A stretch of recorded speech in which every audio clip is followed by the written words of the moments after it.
rencontré ici au Conseil métropolitain Jean Jouzel et Pierre Larouturou qui sont venus nous parler et présenter le pacte finance-climat dans le cadre d'un Conseil métropolitain qui était dédié en fait à faire un point d'étape sur l'ensemble des politiques environnementales. Ce que je voulais vous dire avant de laisser la parole aux conférenciers, c'est qu'on a mis en ligne à près de 48 heures une plateforme de contribution pour les citoyens et les associations. On sait qu'il y a eu énormément d'échanges constructifs dans le cadre des assises citoyennes de la transition écologique qui ont eu lieu il y a quelques jours, auxquelles certaines équipes de la métropole ont participé elles-mêmes, peut-être pas suffisamment au goût de sa part, vous me l'avez fait savoir. Et simplement, voilà, j'étais là pour dire aussi que le plan climat et énergie territoriale de la métropole est en cours d'élaboration. On est dans une phase de concertation publique dont cette plateforme de contribution fait partie. Il va y avoir des réunions publiques dans les communes. À partir de la semaine prochaine, la première a lieu à Saint-Martin-du-Var le 13 novembre. Et on est vraiment dans une phase de co-construction. Donc toutes ces propositions que vous pourrez faire, elles viendront in fine être prises en compte dans notre plan d'action qui sera présenté de nouveau au Conseil métropolitain au premier semestre 2019. Voilà, donc n'hésitez pas à participer. La plateforme s'appelle masolution-pour-le-climat.org. Merci.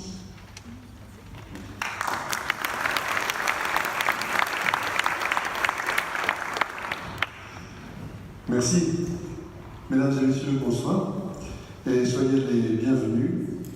Alors, mon nom est Thierry Bitouzé et je suis, j'anime le collectif Pacte Finance-Climat sur les Alpes-Maritimes ainsi que sur le Var. Je voudrais tout d'abord remercier M. Christian Estrosi et ses équipes de la ville, de la métropole, ainsi que le CUM qui nous accueillent et qui ont beaucoup travaillé pour la réalisation de cette soirée.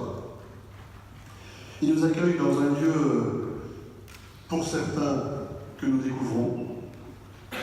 D'autres personnes, sans doute, sont familières de cet endroit. C'est un endroit magnifique. Et en même temps, c'est un endroit emblématique parce que, vous l'avez remarqué, il est face à la mer, il est face à la Méditerranée, cette précieuse ressource qu'il nous faut conserver. Et vous verrez lors de cette conférence que la Méditerranée est tout à fait intégrée dans le pacte finance-climat. Si nous sommes aussi nombreux ce soir, je pense que c'est probablement parce que nous sommes inquiets de l'évolution du climat et surtout peut-être inquiets de ses impacts sur notre vie quotidienne, sur la nôtre, sur celle de nos enfants, mais aussi des générations à venir. Mais en même temps, si on est si nombreux, c'est sans doute aussi, en tout cas peut-être probablement, parce que nous sommes à l'écoute et nous sommes en recherche de solutions qui nous permettraient de freiner, on ne l'arrêtera plus, mais de freiner le réchauffement climatique, et aussi de solutions pour nous y adapter. C'est ce que cette conférence « Gagner la bataille du climat, oui, c'est possible » va tenter de faire et va chercher à faire. Pour cela, je voudrais vous présenter les deux invités. Nos deux invités que nous avons la chance d'avoir ici à Nice et que je remercie d'avoir accepté d'animer cette conférence. Monsieur Jean Jouzel, climatologue, glaciologue, membre de l'Académie des sciences. Vous avez été de 2002 à 2005 vice-président du GIEC, ce groupe intergouvernemental des experts du climat. Et pour les travaux que vous y avez conduits, vous avez été récompensé par le prix Nobel de la paix. Ce n'est pas un prix Nobel de science, c'est un prix Nobel de la paix. Et je pense que là aussi, on découvrira ensemble dans la conférence qu'il s'agit bien ici, c'est bien un aspect de paix, un problème de paix que nous avons à traiter. Monsieur Pierre Larouturou, ingénieur agronome, économiste, vous avez été, plusieurs journaux l'avaient dit en 2008, l'un des 5 économistes à annoncer la crise financière, et vous êtes porte-parole du pacte finance-climat.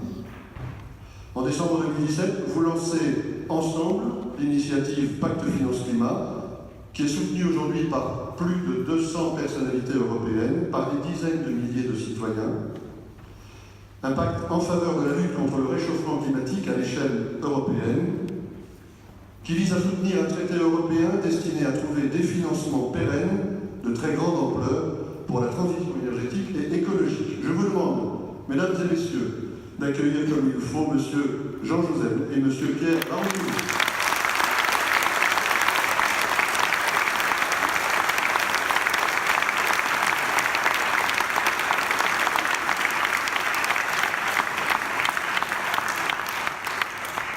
Après que nous ayons mis en silence, si vous le voulez bien, nos portables, je vous propose que la conférence se déroule en deux parties. Une partie de conférence et une partie de débat où les questions seront bien entendu les bienvenues. Merci. Merci Thierry, bonsoir à tous et à toutes.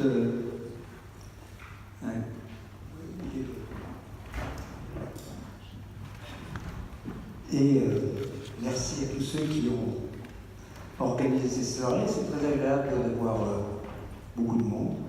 Voilà, donc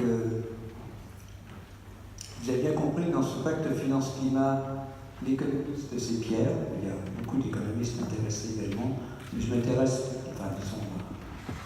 avant tout au climat. Et c'est ce dont je veux vous parler, pas trop longtemps, mais je crois que c'est important de revenir sur d'abord la réalité du réchauffement climatique. Donc, vous voyez, en fait, donc 2016 était l'année la plus chaude que nous ayons connue.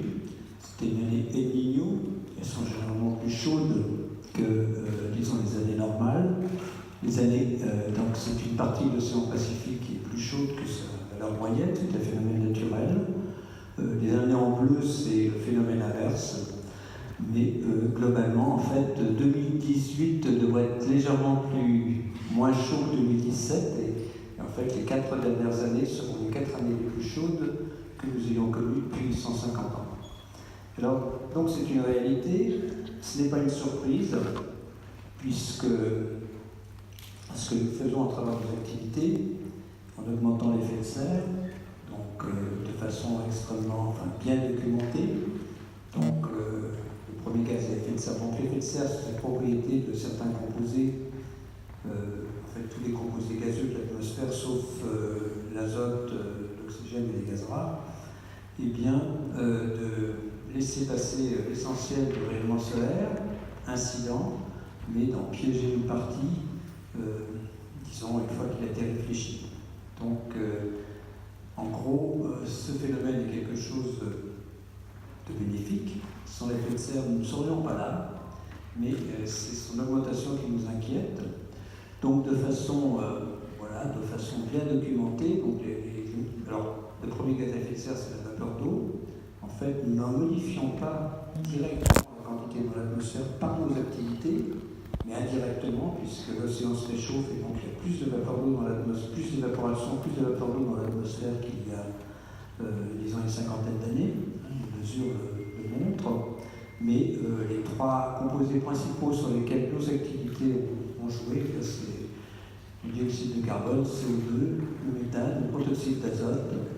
Donc voilà, ce sont des sources bien documentées, en particulier le fait que pratiquement les 3 quarts des émissions sont liées aux combustibles fossiles, et que pour méthane et protoxyde d'azote, ce sont aussi une contribution relativement importante des activités agricoles, avec comme résultat très simple, c'est qu'on a augmenté le chauffage à peu près de 3 watts par mètre carré par rapport à 240. C'est-à-dire qu'en fait, on a augmenté le chauffage de 1%, puisque 3 watts par mètre carré d'augmentation de l'effet de serre, une partie est contrecarrée par la pollution. La pollution au sens trivial du terme, bien sûr, disons, une atmosphère polluée laisse passer moins de rayonnement solaire et surtout beaucoup de ces composés de pollution, les aérosols sulfatés, sont des noyaux de condensation et agissent sur les propriétés optiques de l'élevage. Donc ça, c'est bien documenté. En gros, on a effectivement augmenté le chauffage de 1%, et si vous augmentez le chauffage, c'est assez naturel que la température augmente. Mais ce qui est important, c'est que de ce chauffage supplémentaire, il y en a en fait qu'un peu plus de 1% utilisé par l'atmosphère. Donc c'est important de regarder ce qui se passe dans l'atmosphère, parce que c'est là où nous vivons. Mais si vous voulez regarder la réalité du réchauffement climatique, c'est d'abord dans l'océan qu'il faut aller voir. En ce sens que l'essentiel de cette chaleur supplémentaire, additionnelle, on a ajouté de la chaleur, va dans l'océan, plus de 90%. Et en fait, ça se traduit par l'élévation du niveau de la mer, alors de 3 mm chaque année. Cette élévation du niveau de la mer est pour à peu près 1 mm liée à la dilatation de l'océan. L'océan se réchauffe, il se dilate. Et pour l'essentiel du reste, à la fonte des glaces, donc les glaciers tempérés, et depuis une vingtaine d'années, le Groenland et une partie de l'Antarctique. L'Antarctique de l'Ouest, celle qui est juste dans le prolongement de la péninsule antarctique et de l'Amérique du Sud. Donc nous avons dans l'élévation du niveau de la mer la combinaison de deux indicateurs du réchauffement climatique, le réchauffement de l'océan et la fonte des glaces. Alors, donc, c'est ce qui nous a conduit au sein du GIEC à conclure que le réchauffement est sans équivoque. Pour nous, c'est clair, il est sans précédent au niveau du dernier millénaire, en particulier, pas au niveau des échelles de temps géologiques. Et on montre de façon très claire qu'une large part de ce réchauffement, sinon tout ce réchauffement, peut être attribué aux activités humaines. En gros, sur les 50 dernières années, il y a un réchauffement de 7 dixièmes de degré à l'échelle planétaire. On peut l'expliquer par l'augmentation de l'effet de serre, tandis que les causes naturelles de modification du climat à cette échelle de temps, l'activité solaire, l'activité volcanique, ne peuvent expliquer qu'au mieux 1 dixième de degré. Si, disons, quand on regarde le futur, c'est surtout ce qui va nous intéresser ce soir, il n'y a pas de surprise, en gros, il y a une logique assez implacable, plus on va émettre des gaz à effet de serre, plus on risque d'avoir des réchauffements importants. Donc ça, c'est une carte de notre monde à la fin du siècle, si rien n'était fait pour lutter contre le réchauffement climatique. On va parler de scénario émetteur. Donc c'est un réchauffement moyen à la fin du siècle de 4 à 5 degrés. Donc vous voyez qu'il n'est pas homogène. Il est moins important sur l'océan, qui a un peu de mal à suivre, plus important sur les continents, et, c'est ce qu'on observe déjà d'ailleurs, 2 fois plus important dans les régions de l'Arctique. Il peut atteindre, vous voyez, jusqu'à 10 degrés dans les régions de l'Arctique, alors que la moyenne globale est plutôt de 5 degrés. Donc ça, c'est un monde dont je vais essayer de vous dire les difficultés auxquelles devraient faire face les jeunes d'aujourd'hui à la fin du siècle, si nous allions vers ce type de réchauffement. Bien, les conséquences, vous voyez, elles sont classées en 5 catégories. Donc, ce que j'appelle le scénario émetteur, vous voyez, c'est le scénario rouge. 5 degrés à la 4 à 5 degrés supplémentaires à la fin du siècle, c'est très important. C'est le même réchauffement que nous avons connu depuis la dernière période glaciaire, mais 50 à 100 fois plus rapidement. Bien sûr, il ne s'agit plus des générations futures. La deuxième partie de ce siècle, ce sont les jeunes d'aujourd'hui qui seront là. Et dans les 5 catégories, vous voyez, il y a une échelle de risque qui va de indétectable à très élevé, et bien sûr, 4-5 degrés, pratiquement quelle que soit la catégorie de risque que vous examinez, les risques sont très élevés. Alors de quoi s'agit-il? Donc, par exemple, dans la première catégorie, on va trouver les problèmes d'acidification de l'océan. Donc l'océan est déjà 30% plus acide qu'il n'était au début du XXe siècle, tout simplement parce que le gaz carbonique est un acide faible. 40 milliards de tonnes à peu près d'émissions de gaz carbonique chaque année, 10 milliards qui vont dans l'océan. C'est bien pour nous, mais c'est au dépend de l'océan qui s'acidifie. Et dans le cadre de scénario émetteur, l'acidité de l'océan aurait doublé à la fin du siècle par rapport au début du XXe siècle. Donc avec des conséquences, alors on pourra toujours l'expliquer, c'est pas de problème, c'est un acide faible, mais tout ce qui se forme de calcite, de calcaire, se formera plus difficilement. C'est le cas des récifs coralliens qui souffrent déjà du réchauffement, c'est le cas aussi des squelettes de tous les animaux marins, des coquilles. Et donc, cette acidification de l'océan est un véritable problème, à la fois pour les ressources, disons, de biodiversité touristique, pour les récifs coralliens, j'en reparlerai, et puis bien sûr aussi pour toute la ressource halieutique. Donc la deuxième partie, Pierre en parlera également, ce sont les événements extrêmes. De façon très simple, les événements extrêmes ont tendance à devenir plus extrêmes, que ce soit pour les sécheresses, les inondations, les canicules, les cyclones, avec des intensités plus importantes. Ce qu'on peut retenir là, c'est que je donnerai quelques exemples, mais en particulier sur les canicules, mais c'est effectivement que ce que l'on vit actuellement, donc le réchauffement est perceptible, il n'est surtout pas tellement. Donc on a pris, je le redirai, à l'échelle de la génération en France, on a plus d'1 degré quand même, entre les années 60 et aujourd'hui, c'est perceptible. Jusqu'ici, je disais que c'était pas dangereux, mais on voit bien que les feux de forêt à répétition, disons, et dans certains pays, les vagues de chaleur sont effectivement des problèmes. Mais ce que l'on vit actuellement, cette augmentation des événements extrêmes et le réchauffement climatique moyen sur une trajectoire entre 1 et 2 dixièmes de degrés, était vraiment ce qu'on envisageait il y a une vingtaine, une trentaine d'années dans notre communauté. Nous sommes vraiment sur les trajectoires que nous envisagions, ce qui vous invite évidemment à prendre au sérieux ce que nous envisageons pour les années 2050 et au-delà. Donc les populations sont touchées, c'est la troisième catégorie, on va parler de réfugiés climatiques, de ressources en eau, de sécurité alimentaire, de sécurité au sens sécuritaire du terme, effectivement, un des risques, et c'est aussi le sens du prix Nobel de la paix et des sciences, qu'un des risques du réchauffement climatique, c'est l'accroissement des conflits et des risques de conflits. Donc il y a aussi d'autres problèmes environnementaux, nous en sommes ici sur beaucoup en sont conscients. La perte de biodiversité, la pollution, les problèmes de santé et d'environnement. Malheureusement, en règle générale, eh bien, un réchauffement climatique rapide exacerbe tous les autres problèmes disons, environnementaux qui n'en ont pas besoin. La perte de biodiversité, eh bien là, sans réchauffement climatique. Et la dernière catégorie sont les phénomènes irréversibles, en particulier l'élévation du niveau de la mer, le dégel du permafrost. Quelques exemples.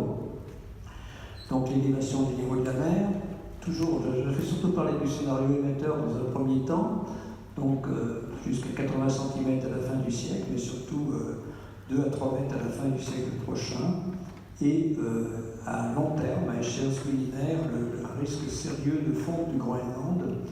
La fonte complète du Groenland, ce sont 7 mètres supplémentaires d'élévation du niveau de la mer. Alors c'est pour très longtemps, on parle à l'échelle quasi millénaire, mais c'est vraiment les émissions disons, des prochaines décennies qui vont en décider. Donc c'est ça qui est important. Voilà, donc élévation du niveau de la mer avec ses conséquences évidemment dans les régions côtières.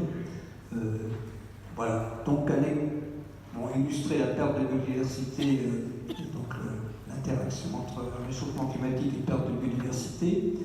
Donc vous voyez là, en rouge, c'est la vitesse de déplacement du climat. Les zones climatiques peuvent se déplacer jusqu'à, disons, à peu près 7 à 8 km par 6-7 km par an, 60 à 70 km par décennie.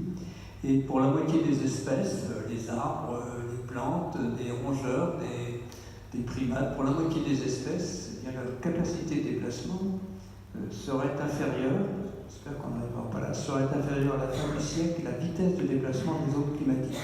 Donc on comprend bien que la difficulté d'adaptation de toutes ces espèces qui n'en ont évidemment pas besoin. Donc ça exacerbe la perte de biodiversité. De même, la productivité agricole, c'est vrai qu'on a le sentiment qu'il y a des régions qui gagnent en productivité, il y a aussi des régions qui perdent en productivité parce que le réchauffement n'est pas du tout favorable au développement de certaines cultures au-delà de 30 degrés. Ça devient très difficile. Et en gros, les zones en bleu sont les zones qui gagnent en productivité. Vous voyez, ça peut aller jusqu'à 50%. Celles en jaune et marron qui perdent. Donc à la fin de la prochaine décennie, à gauche, c'est à peu près équilibré. Il y a des zones qui gagnent, d'autres qui perdent. Et puis, à mesure que le réchauffement progresse, jusqu'à la fin du siècle à droite, eh bien, les régions qui perdent en productivité prennent le pas sur celles qui gagnent de façon très nette. Donc, un risque, évidemment, réchauffement climatique important, il y a un risque, nous reviendrons, de risque par rapport à la sécurité alimentaire. Peut-être plus intéressant, plus proche de nous, ce qui se passe en France. Donc sur le réchauffement moyen, il n'y a pas de surprise. Vous voyez, on parle de réchauffement moyen, c'est toujours dans le cas d'un scénario émetteur. Voilà, donc à la fin du siècle, jusqu'à 4 à 5 degrés, plus important sur, alors je dirais, alors peut-être moins élevé sur la façade atlantique que sur le reste de la France plus continentale, ou même le sud-est. C'est plus intéressant de regarder, de façon, le véritable problème du réchauffement sont quand même les étés. On va revenir donc, et en fait, si on regarde l'été 2003 qui ne nous a pas laissé un bon souvenir, 15 000 morts supplémentaires en France, vous voyez les données là, donc les deux étés récents, disons 2003 1976, ont été des étés très chauds, dont on a un souvenir d'été très chaud. C'était de l'ordre de 3 degrés plus chaud. Ça, c'est les 3 mois d'été, étaient de l'ordre de 3 degrés plus chaud qu'un été de référence du XXe siècle. Vous voyez le trait à 17,5 degrés et 20,6 degrés en 2003 sur ces 3 mois-là. Et ce qu'on voit dans le cas du réchauffement d'un scénario émetteur, eh c'est qu'à partir de la moitié au-delà de 2050, pratiquement l'été 2003 deviendra la norme.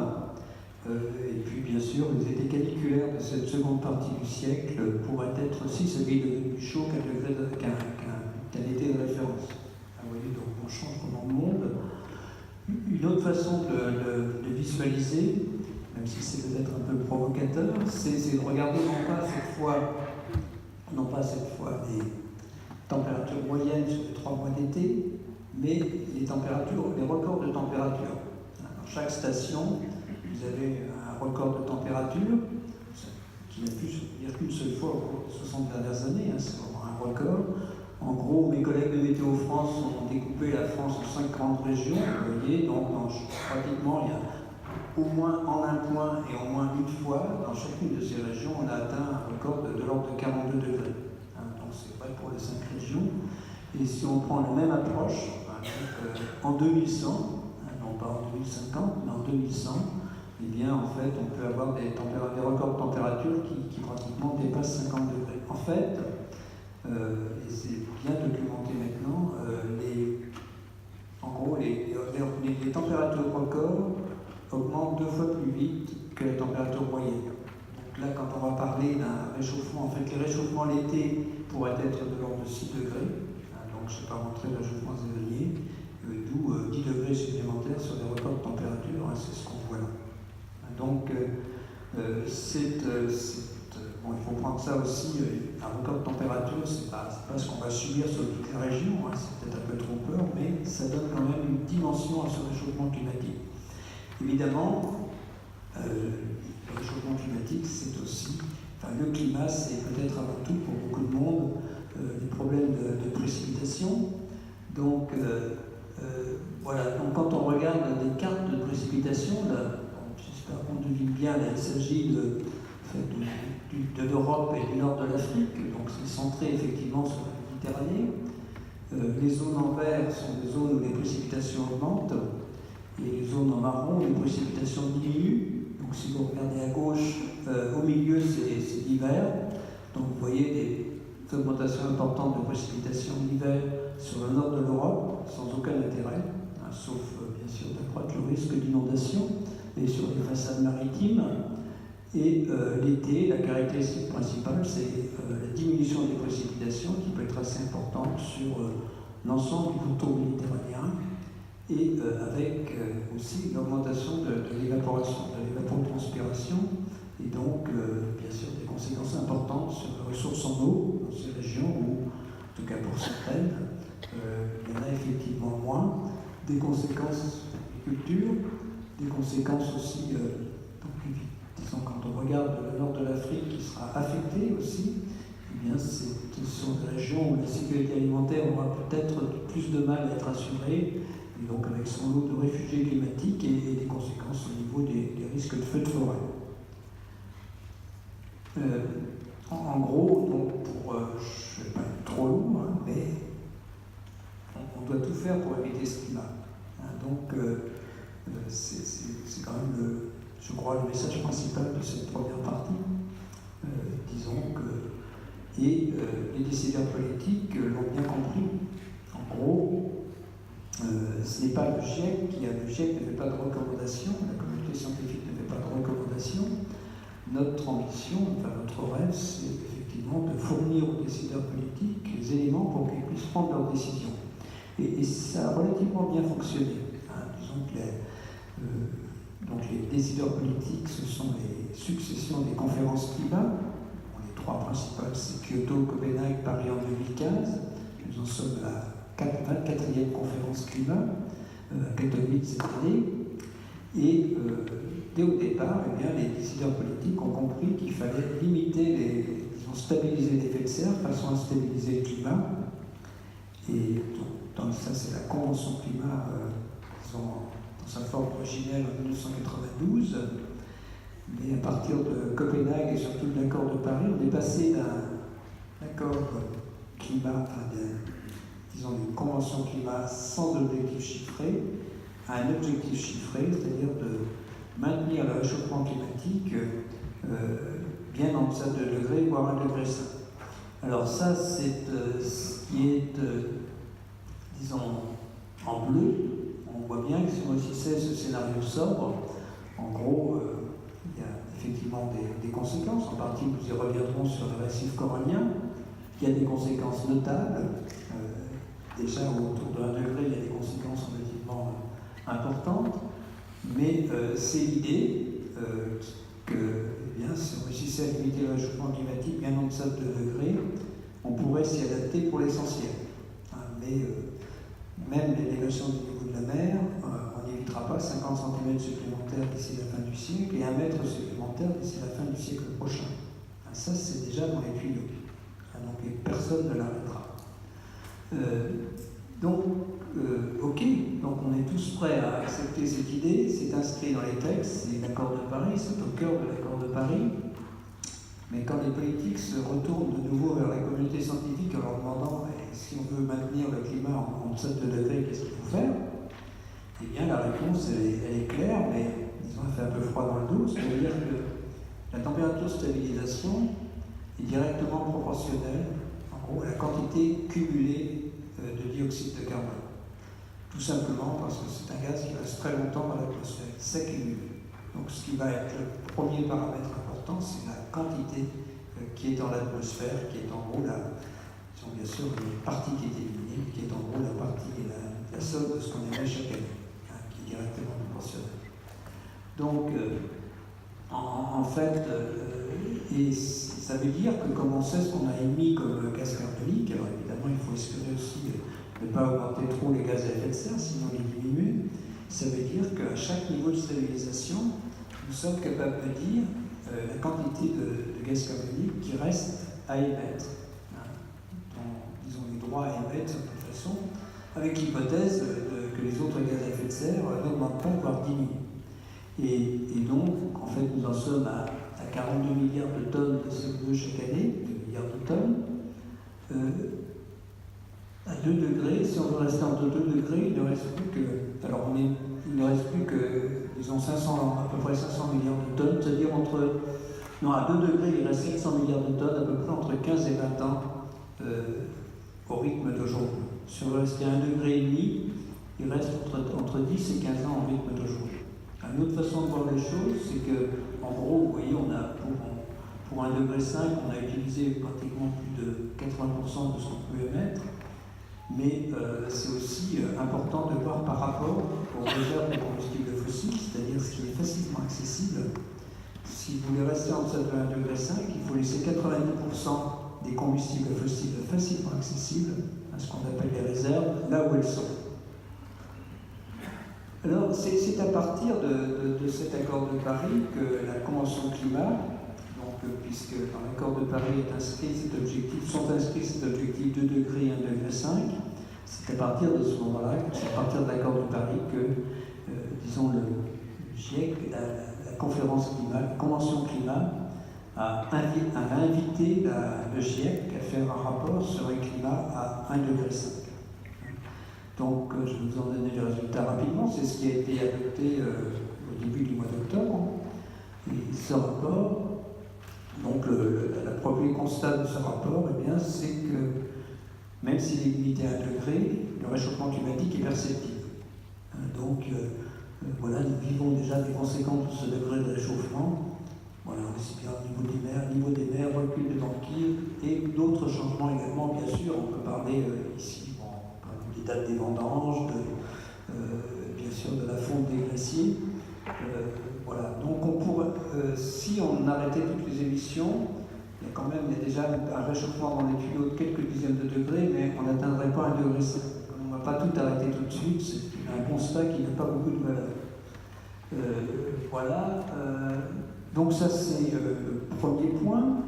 Maintenant, la première question qui a été posée dans ce rapport, c'est est-ce qu'on perçoit déjà un changement climatique? La réponse est oui. D'ailleurs, même Donald Trump a dit qu'il acceptait l'idée qu'il y ait un changement climatique. Il ne croit pas que c'est lié aux activités humaines, mais il pense qu'il y a un changement. La deuxième question qui est assez importante, c'était effectivement, est-ce qu'il y a une différence entre les impacts du réchauffement climatique à 1,5 degré ou à 2 degrés? La réponse n'était pas évidente. Et en fait, parce qu'il n'y avait pas beaucoup d'études, disons, d'analyse détaillée sur des réchauffements relativement limités. Alors il faut bien voir qu'1,5 degré, donc on a déjà pris 1 degré, pratiquement depuis le début de l'ère pré-industrielle. Et quand on parle d'1,5 degré par rapport au industriel, c'est 1 demi-degré par rapport à aujourd'hui. 2 degrés, c'est 1 degré de plus qu'aujourd'hui. Disons, pratiquement se revers des années 2010, les années les plus chaudes. Donc voilà, vous avez eu le temps de parcourir. Donc ça, cette infographie du monde, disons, résume bien les principaux résultats, avec une réponse très claire. Les différences sont au niveau des extrêmes climatiques. J'ai déjà cité ce cas des vagues de chaleur. En gros, les températures les plus chaudes augmentent 2 fois plus rapidement que les températures moyennes. Et donc, un réchauffement de 2 degrés se traduit par des pics de chaleur 4 degrés plus intenses. C'est vrai aussi autour des précipitations, alors de l'intensité des précipitations, l'augmentation qui est déjà observée, qui va se poursuivre. Et clairement, il y a un lien entre l'intensité des précipitations et le risque d'inondation. Le rapport n'examine pas les aspects régionaux, mais c'est clair que c'est en dehors du rapport, mais il y a beaucoup d'études qui montrent maintenant que les événements type méditerranéens, il y a aussi des risques. Il y a déjà une augmentation de leur intensité. Si on le regarde, disons, elle commence à être notée, mais surtout les événements méditerranéens, ceux qui se produisent ici à l'automne, risquent aussi de voir leur intensité augmenter, puisque c'est lié largement à la température de la Méditerranée. Donc, extrême climatique, les risques de perte de biodiversité sont aussi des choses extrêmement importantes. Donc, disons, la perte de biodiversité pratiquement est 2 fois plus importante que ce soit, vous voyez, aussi bien pour les plantes, pour les insectes que pour les vertébrés. Elle est 2 fois plus importante à 2 degrés qu'1,5 degré. Et c'est surtout remarquable, un peu triste surtout, c'est que disons, si on va autour de 2 degrés, un peu au-delà, il y a vraiment un risque de disparition complète des récifs coralliens. On peut espérer en garder entre 10 et 30%, je crois que c'est ça en gros. Donc si on réussit à maintenir le réchauffement climatique autour de 1 degré. Ensuite, tous les problèmes liés à l'océan, il y a 2 aspects qui sont soulignés. L'élévation du niveau de la mer. Alors on va dire que ce n'est que 10 cm à la fin du siècle, entre 1,5 degré et 2 degrés, 10 cm supplémentaires évidemment, par rapport aux 50 ou 60 cm, disons qu'ils sont de toute façon déjà là. Mais ces 10 cm supplémentaires, ce sont 10 millions d'habitants supplémentaires qui doivent quitter l'endroit où ils vivent. Donc on voit bien en termes de réfugiés climatiques, c'est clair que ça augmente cette pression. Et puis, par exemple, au niveau des régions arctiques, eh bien, dans le cas de 1,5 degré, l'océan Arctique sera libre de glace à la fin de l'été, une fois tous les 100 ans, et à 2 degrés, ce serait une fois tous les 10 ans. Ensuite, la sécurité alimentaire, donc des problèmes aussi bien au niveau des récoltes, donc, qui sont plus affectées. La productivité des récoltes des céréales est plus affectée dans 2 degrés qu'à 1,5 degré, et c'est le cas également pour les ressources halieutiques. Donc, disons, la principale conclusion de cette étude, c'est que, eh bien, oui, effectivement, 2 degrés, c'est pas comme 1,5 degré, et disons, ce qui au départ était pris comme un caprice de certains États, des petites îles, ou des États particulièrement vulnérables, apparaît tout à fait justifié. C'est-à-dire ce souhait des pays de voir inscrit cet objectif 1,5 degré dans l'accord de Paris. Donc ce n'était pas évident, mais c'est clairement justifié. On a tout intérêt, si on veut facilement s'adapter à l'échelle planétaire, à limiter le réchauffement climatique à 1 degré. Donc on va maintenant parler de ce qu'il faudrait faire, en fait. Donc je vais redonner ces chiffres. Ce qu'il faudrait faire si on veut limiter à 2 degrés, eh bien c'est, je vais le faire à partir de ça. Donc c'est un peu cette éthique. Donc là vous avez, disons, les émissions dans 4 hypothèses. L'hypothèse où on ne fait rien. Alors les émissions aujourd'hui, j'ai mentionné que c'était 42 milliards de tonnes de CO2. Alors si on tient compte des autres gaz à effet de serre, les propriétés différentes évidemment, disons quand on parle d'équivalent CO2, on est plutôt autour de 50 milliards de tonnes. Les autres gaz ajoutent à peu près 10 milliards de tonnes d'équivalent CO2. Si rien n'était fait pour... Alors on va regarder en 2030 maintenant, si rien n'était fait pour lutter contre le réchauffement climatique, on pourrait aller à 65 en 2030. Donc, en termes de réchauffement, c'est ce qui nous emmène vers 4 à 5 degrés à la fin du siècle. L'accord de Paris permettrait, s'il était complètement respecté, tous les engagements d'aller vers 55 à horizon 2030. Mais c'est là qu'on voit la nécessité de remonter l'ambition de l'accord de Paris. Si on veut avoir une chance, et c'est inscrit dans l'accord de Paris, ces chiffres viennent de l'accord, si on veut avoir une chance de limiter le réchauffement climatique à 2 degrés, il faudrait passer à 40 milliards de tonnes en 2030.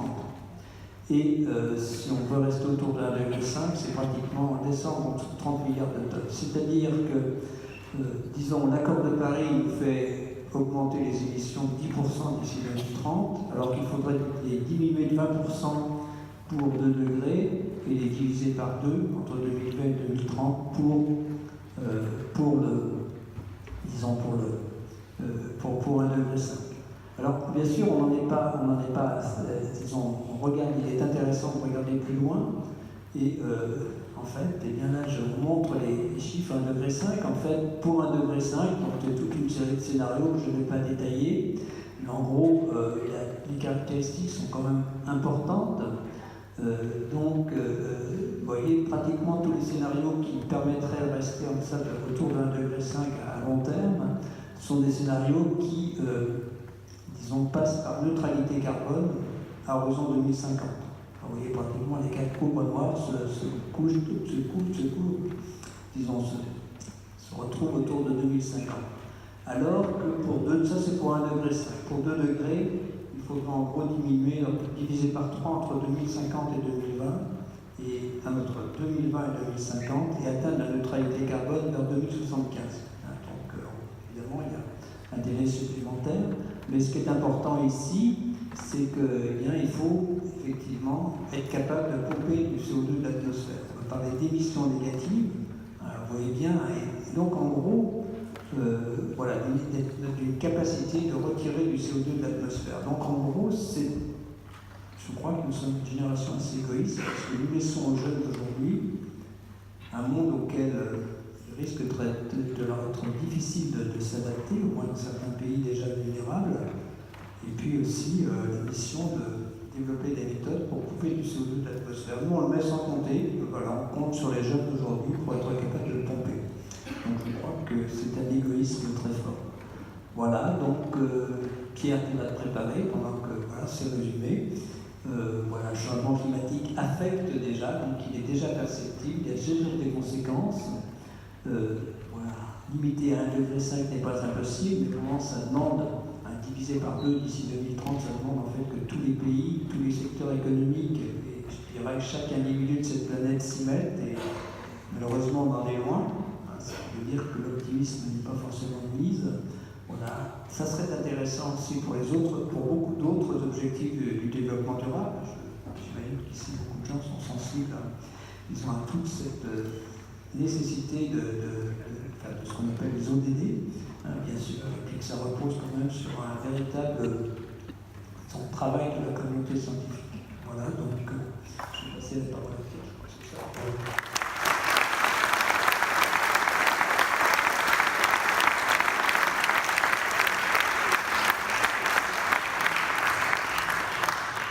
Bonsoir à tous, merci à Thierry et merci à l'équipe de Nice qui a organisé ce débat. Donc j'en ai vu qui prenaient des photos, vous avez évidemment le droit de prendre des photos, mais le PowerPoint est gratuit sur le site de l'association. On n'est pas là, rassurez-vous, on n'est pas là pour faire une conférence, on est là pour trouver des alliés pour gagner la bataille. Évidemment, on est preneur de vos idées dans la période de débat et vous pouvez piocher tout ce que vous voulez dans le PowerPoint. Alors un petit jeu. L'autre jour on était avec les gens devant 2 commissions de l'Assemblée nationale, on a une soixantaine de députés devant nous. On se dit qu'il fallait faire un truc un peu rigolo, un petit quiz. Donc, sachant que l'objectif, que tout le monde a applaudi, c'est d'arriver à la neutralité carbone d'ici 30 ans, et que le GIEC vient de nous dire encore qu'il fallait accélérer, qu'il fallait diviser par deux nos émissions d'ici 2030. C'est dans 11 ans et 1 mois, c'est-à-dire c'est demain. Donc, en principe, on devrait baisser de 3 ou 4%. La France devrait diminuer chaque année de 3 ou de 4% ses émissions de gaz à effet de serre. Donc, sachant que c'est ça l'objectif, quel est à votre avis le bilan fait par l'Eurostat de la France en année? Est-ce qu'on est vraiment les champions du monde, comme dans d'autres domaines? On a fait pile moins 3%. Est-ce qu'on a fait moins 1 ou est-ce qu'on a fait plus 1? Donc on va voter, rassurez-vous, vous n'êtes pas enregistré. Qui c'est qui pense qu'on a fait moins 3%? Ceux-là ne sont pas venus, ça rassure. Tout à l'heure, il y a 2 élus tout à l'heure qui contestaient qu'il y avait un réchauffement climatique. Mais 2 sur 49 de la communauté. Qui c'est qui pense qu'on a fait moins 1? C'est pas rigolo ce soir. Qui c'est qui pense qu'on a fait plus 1? Ok. On a fait plus 3,2. C'est quand même rigolo. Voilà, donc c'est pour vous dire qu'on comprend quand Nicolas Hulot ou d'autres disent on n'y arrivera jamais, parce que le résultat est juste catastrophique. C'est pas qu'on va un peu trop lentement, mais qu'on va dans le bon sens. Non, on va exactement dans le mauvais sens. Et en gros, tout le monde s'en fiche. Je suis poli au cas où on s'enregistrer. Mais un chiffre comme ça, il aurait dû provoquer un électrochoc. Que l'ensemble de la France, l'Europe aille exactement dans le mauvais sens. On pourrait penser que le gouvernement prenait 3 jours pour réfléchir à qu'est-ce qu'on fait pour changer, que le Conseil européen se réunissait, voilà. Et en fait, tout le monde s'en fout. Eurostat fait son communiqué, il y a 3 lignes dans l'IV, 3 lignes dans Le Monde, 3 lignes dans le soir de Bruxelles, dans le pays, et on continue, et voilà, on fait des conférences. Il y a des milliers de gens qui vont prendre l'avion pour aller à Katowice le mois prochain, et puis on va dire que la planète brûle, et que Trump est méchant, et puis on continue jusqu'à ce que ça s'effondre. Donc nous, on pense effectivement qu'il faut gagner la bataille, ce qui suppose, si vous êtes là ce soir, si vous êtes déjà convaincu, donc il n'y a pas d'enjeu fondamental ce soir, juste c'est comment on s'organise pour convaincre les gens qui n'ont pas encore compris. Quand on était avec Jean à 2 reprises devant les députés, il y en a qui nous ont dit merci, aujourd'hui j'ai compris la gravité du problème. Il y en a qui levaient les yeux au ciel, mais il y en a qui ont voilà. Une autre fois, on a été invité, un député, je ne donnerai pas son nom, un député très connu, a dit je suis venu par hasard, c'était une soirée, il n'y avait rien d'autre à faire, ça s'est passé comme ça. Je suis venu par hasard, je trouvais ça passionnant et j'ai envie de vous aider. Ce député ne s'était jamais exprimé sur les questions de climat et de biodiversité, et c'est parce qu'il a vu quelques-uns de nos graphiques qui maintenant il nous aide pour convaincre dans les milieux qui l'entourent. Donc encore une fois, si vous êtes là ce soir, si vous êtes convaincu, mais est-ce que chacun de vous se dit qu'il est acteur au lieu de juste dire que nos grands chefs ne sont pas à la hauteur? Donc, pour trouver des arguments, en plus de ce que Jean a déjà dit, qui est très complet, on peut dire combien ça nous coûte, avant de dire comment on finance la transition, ce que ça nous coûte de ne rien faire, ou de quasiment rien faire. Ça, c'est une courbe qui est donnée par les sociétés d'assurance. Enfin, il y a 2 millions d'Allemands qui ont les pieds dans l'eau parce que les fleuves débordent, la voiture est foutue, l'électronique de la famille est foutue, donc ils sont assurés, et les sociétés d'assurance elles-mêmes sont réassurées pour ne pas faire faillite. Donc les grands réassureurs, Unicredit et les autres, ont une vision assez précise des événements climatiques extrêmes qui ont des conséquences financières. Juste, on oublie un peu les pays du Sud, où les gens sont souvent très mal assurés, mais ça donne quand même un argument sur ce que ça nous coûte financièrement, bêtement financièrement.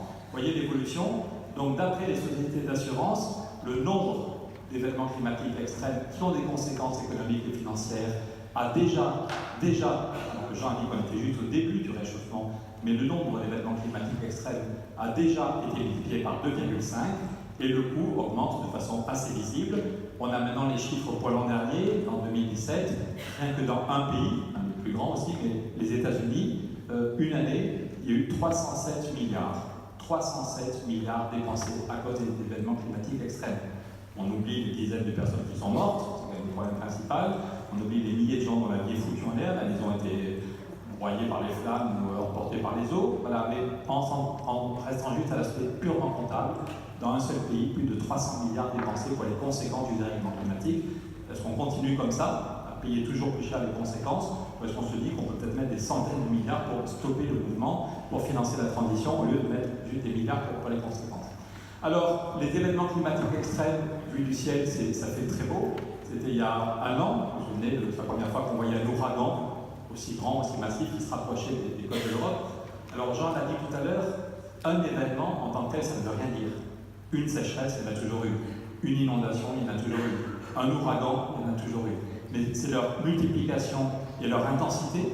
Le nombre d'ouragans n'a pas augmenté. Il y a des événements dont le nombre augmente, je vais vous le montrer, et puis il y a des événements dont le nombre, pour le moment, la fréquence n'augmente pas, mais c'est les événements les plus violents. Donc, les ouragans, qui ont des pics de vent à plus de 200 km/h, ont déjà doublé depuis 30 ans. Donc, et puis leur proximité avec l'Europe, quand j'étais petit, on ne voyait pas ce genre de photos. C'est magnifique vu du ciel, mais pour ceux qui sont dessous, c'est évidemment des catastrophes. En Irlande, c'est des centaines de maisons dont le toit est emporté. Heureusement que les écoles avaient été vidées, heureusement que les stades avaient été vidés, parce que sur le terrain, c'est pas du tout, c'est l'horreur. Il y a vraiment des gens qui ne dorment plus la nuit pendant des semaines, tellement ils ont vécu des scènes d'horreur. Donc la nature nous envoie des photos pour ceux qui n'arrivent pas à lire les rapports du GIEC, parce que c'est trop technique, parce que les courbes, c'était pas bon en mathématiques, ils ont une petite allergie encore 20 ans plus tard. Mais la nature nous envoie des photos pour comprendre qu'est-ce qui va se passer de plus en plus fortement si on n'est pas capable de changer nos modes de vie. Ce sont des incendies de forêt dans le sud de la France, au Portugal, en Espagne. Il y a un an, c'était l'horreur. C'est plus de 100 personnes au Portugal qui sont comme vous et moi. Il fait beau, c'est cool, on prend de quoi pique-niquer avec les amis, avec la famille.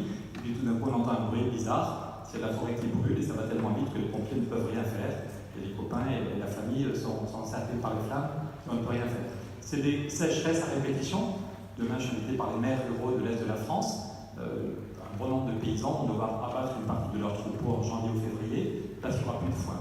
Il y a eu de telles sécheresses dans l'Est de la France cette année, mais c'était aussi en Allemagne et en Hongrie, qu'il a fallu donner du foin à partir du mois d'août. En principe, en août, il y a de l'herbe, et c'est seulement en novembre ou en décembre qu'on donne du foin. Mais là, il y a eu de telles sécheresses qu'on a commencé à prendre le stock de foin en août, que donc en janvier et février, il y aura un énorme problème. C'est les inondations régulières, c'est la question des réfugiés qui est la plus grave. Il n'y a pas une seule cause au mouvement de réfugiés, évidemment, mais l'ONU dit maintenant que les problèmes climatiques sont 3 fois plus importants, le nombre de réfugiés climatiques est 3 fois plus important que le nombre de réfugiés qui quittent leur pays à cause de la guerre. Sachant que parfois il y a des conflits qui sont aussi une des conséquences indirectes, le problème de sécheresse, des populations qui bougent, mais il n'y a plus aucun doute sur le lien entre problèmes climatiques extrêmes et réfugiés. Et puis c'est la question du permafrost, dont Jean a parlé tout à l'heure, et ça nous permet de commencer à comprendre pourquoi le problème est en train de s'accélérer. Pourquoi il y a des cercles vicieux, des cercles de rétroaction, comme disent les scientifiques, qui se mettent en place.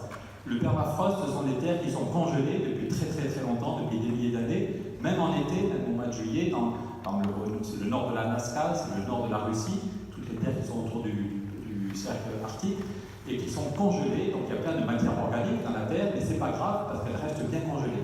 Et puis maintenant, 2 mois ou 3 mois dans l'année, la température, au lieu de rester à -10, monte à +5 ou à +10. Et du coup, c'est comme quand vous avez laissé de la nourriture dans le congélateur, vous avez oublié de brancher, vous avez enlevé voilà, ça se décongèle et ça pourrit.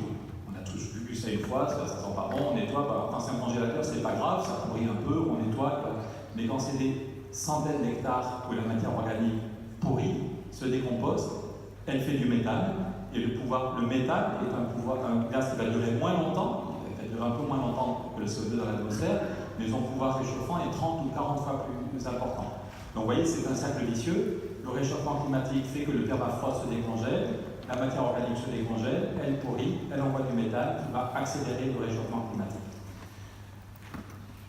Jean l'a dit, dans 20 ans, dans 30 ans, on anticipe des problèmes de rendement, de récolte dans une grande partie des continents. Jean a montré des courbes qui montrent que dans les 10 ans qui viennent, ça s'équilibre. Mais là aussi, la nature nous envoie des signaux pour dire que ça n'est pas cool, que pour le moment, l'Europe est plutôt préservée des conséquences du dérèglement, mais ça peut se compliquer assez vite.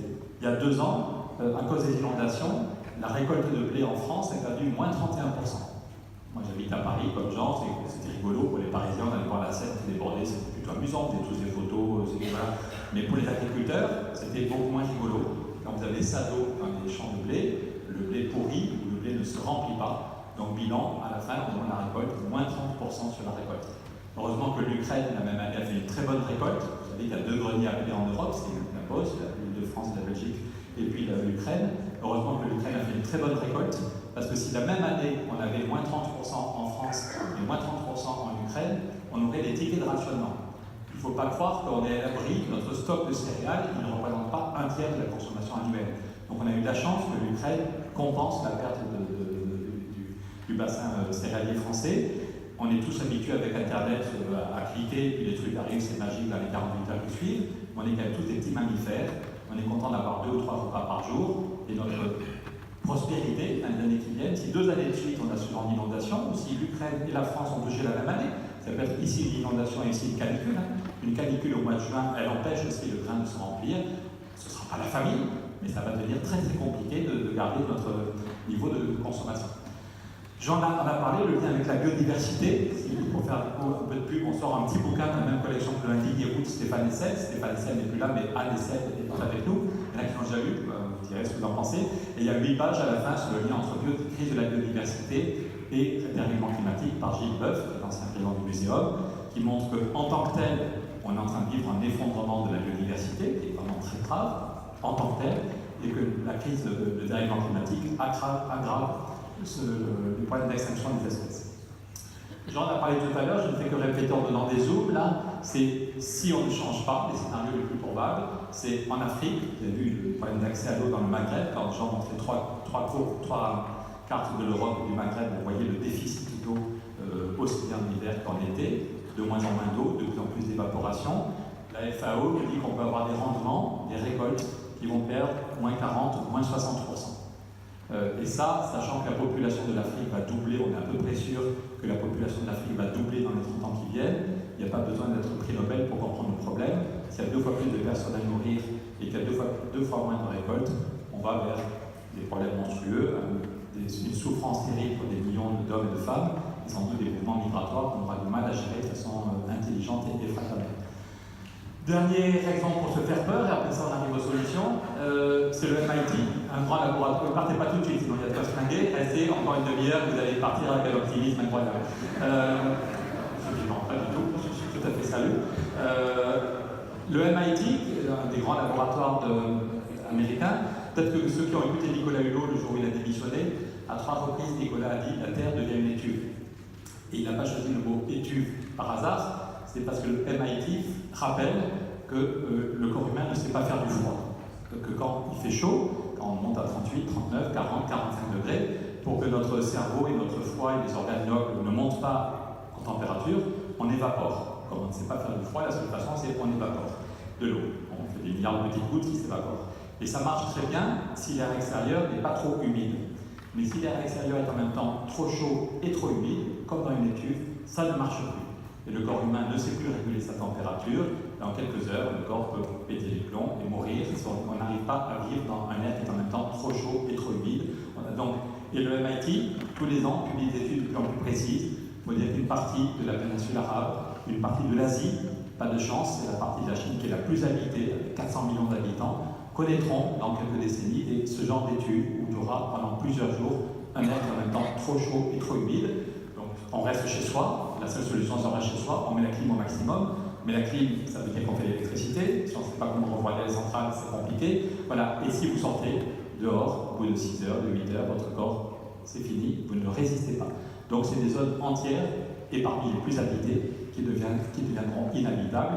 C'est assez, et le MIT, on ne sait pas du tout comment on gère les mouvements de population qui en viendraient. La Banque mondiale, c'est le scénario le moins pessimiste. L'ONU donne des chiffres plus inquiétants, mais la Banque mondiale, en regardant ce qui se fait déjà, en regardant les prévisions les plus probables du GIEC, dit que dans 30 ans, ça va venir vite, et ça ne va pas être tranquille pendant 29 ans et tout d'un coup une catastrophe en 2050, mais qu'on peut s'attendre à 140 millions de réfugiés climatiques. Encore une fois, ce n'est pas pour rien si le GIEC a eu le prix Nobel de la paix. Pas certains parlent de CO2, de méthane, à faire des coupes de glace, mais ils n'ont pas eu le prix Nobel de chimie ou de physique, ils ont eu le prix Nobel de la paix, parce que c'est bien la paix mondiale, c'est d'abord la prospérité, la santé, mais c'est assez vite la paix mondiale qui va être en jeu. Vous avez vu qu'il y a déjà des pays ou des parti néo-nazi redémarre parce que l'Europe a accueilli 1 million, 1 500 000 réfugiés. Qu'est-ce qui se passe concrètement? S'il y a 90 millions d'études de la Banque mondiale, il y a 90 millions d'Africains qui ne pourront plus vivre. Ils ne pourront plus vivre, c'est pas qu'ils n'ont pas envie, c'est qu'ils ne pourront plus vivre sur la terre où ils sont nés. Qu'est-ce qui se passe? Il y en a 80 ou 90 millions qui essaient de traverser la Méditerranée pour juste avoir une chance de vivre décemment chez nous. Est-ce que nos sociétés sont capables de gérer ça de façon intelligente, fraternelle, démocratique? C'est pas évident. Donc il vaut mieux éviter le problème. Donc Jean et moi, on vient de vous dire, premièrement, pourquoi c'est grave et pourquoi ça ne va pas s'arrêter tout seul. Deuxième point, expliquer pourquoi c'est bien le réchauffement est de nature bien des activités humaines. Encore tout à l'heure, parmi les élus qui siégeaient ici cet après-midi, il y en a qui contestaient, c'était très peu nombreux, mais il y en a qui contestaient le fait que le réchauffement existait ou qu'il venait. Non mais il faut faire, si on veut gagner la bataille, on n'est pas obligé d'avoir 100% des gens avec nous, mais encore aujourd'hui, il y a une grande étude qui est sortie dans le pays qui montre que le nombre de citoyens qui s'inquiètent en Europe, maintenant, en gros 70% des gens pensent qu'il y a un réchauffement climatique, mais il y en a encore 40% qui pensent qu'on n'y peut rien parce que ce n'est pas dû à l'activité humaine. Donc, est-ce qu'on est capable d'aller voir ces gens-là avec beaucoup de bienveillance, de leur expliquer que ben si, c'est l'activité humaine. Donc le réchauffement, cette courbe, c'est l'évolution du CO2 dans l'atmosphère, de la concentration. Tout à l'heure, les courbes montrées par Jean, c'était nos émissions, ce qu'on produit. Et là, c'est le résultat. Qu'est-ce qu'on observe dans la concentration en CO2 dans l'atmosphère? C'est des ppm, parties par million. Alors vous pourriez vous dire que parties par million, c'est pas beaucoup, c'est très très peu, mais c'est un peu comme une hormone. On sait tous que les hormones, elles agissent, même si elles sont en très faible quantité. On sait tous qu'il y a des gens qui ont un problème de thyroïde, et il suffit qu'ils aient quelques microgrammes en trop, et ils ont des yeux qui sortent, et ils sont super énervés, et quelques microgrammes pas assez, et ils sont complètement crevés.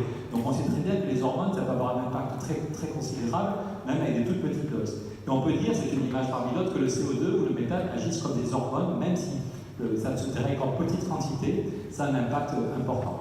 Donc ça, c'est une courbe qui est faite à l'observatoire. Ça montre d'ailleurs que tous les Américains ne sont pas comme Trump, parce que c'est un observatoire qui a été créé dans les années 50.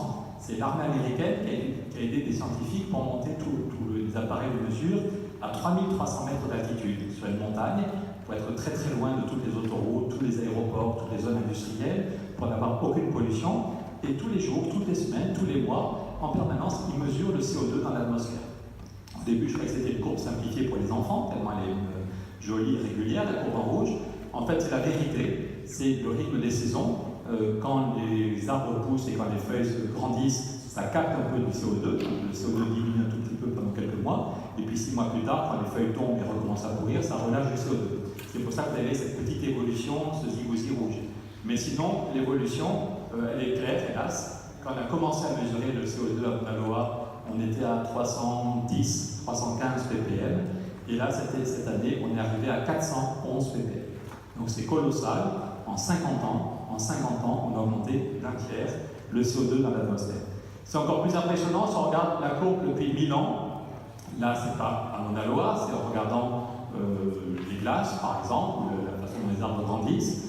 On voit que c'était stable, le CO2 était parfaitement stable, à 280 ppm depuis 1000 ans. Et puis, vous voyez le début de la révolution industrielle, et puis la montée en flèche depuis 50 ans. Et c'est encore plus impressionnant si on regarde depuis 800 000 ans. C'est les travaux de Jean Jouzel et Claude Lorius, qui, Jean est trop modeste pour le dire, mais c'est une équipe française avec Jean Jouzel, Claude Lorius et quelques autres, qui ont fait des découvertes fondamentales il y a un peu plus de 30 ans, qui ont poussé les chefs d'État à créer le GIEC, parce qu'eux, ils avaient remonté sur 160 000 ans, et maintenant on est capable sur 800 000 ans. Donc tous ceux qui vous disent « il ne faut pas s'inquiéter, il y a toujours eu des oscillations », ils ont raison, mais simplement les oscillations n'avaient jamais dépassé, donc effectivement il y a des mouvements naturels, mais jamais on avait dépassé les 280 ppm ou les 300 ppm, vous voyez. Donc, et c'est depuis 50 ans, on a réussi à détraquer un système qui, certes, il y avait des oscillations, mais aussi bien un équilibre depuis 800 000 ans. Une autre façon de dire que, ok, il y a toujours des oscillations, mais celle-ci est beaucoup plus grave. Le réchauffement en cours, en gros, va 50 fois plus rapide, et 50 fois plus rapide que la dernière fois. La dernière fois qu'il y avait un réchauffement, il était dû uniquement à ces oscillations naturelles. Et là, le CO2, le méthane, qui viennent de nos activités, ont un pouvoir accélérateur, un pouvoir réchauffant, qui fait que le réchauffement en cours est 50 fois plus rapide que la dernière fois. Dernière raison de dire que ce réchauffement est beaucoup plus grave, la dernière fois, on estime qu'il y avait à peu près 25 millions d'hominidés à la surface de la planète. On n'a pas de chiffre très précis, mais il y avait à peu près 25 millions de mammifères très évolués qui nous ressemblaient. donc ça allait très lentement, on avait le temps de se déplacer, et il y avait plein d'espaces vides pour accueillir les quelques millions de personnes qui devaient bouger. Tandis que là, ça va 50 fois plus vite, et la planète est pleine comme un œuf, et dès qu'il y a 2 millions de gens qui bougent, ça pose un problème pour les accueillir. Donc il n'y a plus aucun doute sur la réalité du réchauffement climatique, et aucun doute sur le fait qu'il est dû à l'activité humaine, à plus de 95%. Le reste, c'est des mouvements naturels, effectivement. De toute façon, on fait le tour de la Terre n'est pas parfaitement régulière, l'oscillation de l'axe n'est pas là. Mais l'essentiel, vraiment, plus de 95% est dû au CO2, au méthane, à nos émissions de gaz à effet de serre. Et c'est plutôt une bonne nouvelle parce que ça veut dire que si on le veut, c'est pas une fatalité, c'est pas comme quand un météorite arrive, la fin des dinosaures, les pauvres dinosaures, ils n'y pouvaient rien. C'est un énorme météorite de 10 km qui arrive, qui fracture la croûte terrestre, des volcans qui crachent des cochonneries. Donc, les pauvres dinosaures, en quelques jours, c'est fichu, il n'y aura plus de photosynthèse suffisante pour nourrir ces... Voilà. Ils n'y pouvaient rien, même s'ils avaient eu un cerveau mieux développé, les dinosaures n'y pouvaient rien. Tandis que là, le jour que quelqu'un dit rien, le météorite, c'est nous. C'est nous qui sommes responsables des problèmes, donc c'est plutôt une bonne nouvelle. Ça veut dire que si on le veut, on peut s'attaquer de façon rationnelle à la cause des problèmes. Et on sait dans chaque pays quelles sont les sources d'émissions de CO2. En France, par exemple, c'est les transports. On a beaucoup trop de camions, on prend trop souvent notre voiture, on a une alimentation qui a fait des centaines de kilomètres. Il y a des pays où on met les camions sur des trains, en Suisse, tandis que nous, on met les camions pour faire des bouchons sur l'autoroute. On a une alimentation qui est beaucoup trop peu liée au rythme des saisons. Donc d'abord les transports, l'industrie, l'agriculture, l'habitat. On a à Nice comme ailleurs plein de maisons ou d'immeubles qui sont très très mal isolés, qui sont des passoires thermiques. Donc du coup, il y a plein de gens qui ne vivent pas bien l'hiver ou l'été, ils ont trop chaud. Ils mettent des sommes considérables pour le chauffage. À titre perso, ce n'est pas du tout agréable pour les personnes concernées et c'est très mauvais pour la planète. Donc il n'y a pas de mystère, on sait quelles sont les causes du CO2 et du méthane, et on peut s'y attaquer si on le veut. Dernier argument que je voudrais partager avant de proposer nos solutions, c'est pourquoi il y a une accélération. L'autre jour, François Bayrou vous avait invité pour la rentrée du MoDem, on était dans tous les députés, tous les 400 responsables du MoDem. Je disais en souriant que souvent les équipes politiques, elles arrivent au début du mandat, elles prennent les dossiers, elles vont faire quelques réformes et puis elles passeront les dossiers au bout de 5 ans. Moi, depuis que je suis né, on a toujours parlé du déficit de la Sécu, on a toujours des dossiers, on fait 2 ou 3 réformes, on pense que ça ne va pas exploser, c'est pas très grave, on le refile au suivant. Et donc la plupart des politiques sont habitués à gérer des trucs qui sont linéaires, qui ne sont pas très très graves et où il n'y a aucun risque d'effondrement. Et sur la question du climat, il faut qu'on arrive à expliquer de façon rationnelle pourquoi les scientifiques disent que bientôt il sera trop tard. Pourquoi quand vous voyez des scientifiques, après ça vous avez du mal à dormir pendant quelques nuits parce qu'ils vous disent vraiment qu'il n'y a plus que, je ne sais pas si c'est 2 ans, Antonio Guterres dit qu'il n'y en a plus que 2 ans pour agir, peut-être que c'est 3 ans, peut-être que c'est 5 ans, mais pourquoi après ça, même si tout d'un coup on fait le maximum, pourquoi ce sera trop tard? Il y a 1 an, c'était 15 000 scientifiques à l'une du monde qui disaient il y a vraiment urgence et qui expliquaient pourquoi. Alors pourquoi? 3 ou 4 raisons pour lesquelles il y a cette accélération qui nous oblige à agir beaucoup plus vite et beaucoup plus fort. Premièrement, je l'ai dit tout à l'heure avec le petit quiz, nos émissions continuent à augmenter. Malgré tous les beaux discours, malgré on est plutôt en train d'augmenter le rythme d'émissions de CO2. Deuxièmement, c'est les cercles vicieux, les cercles de rétroaction qui se mettent en place.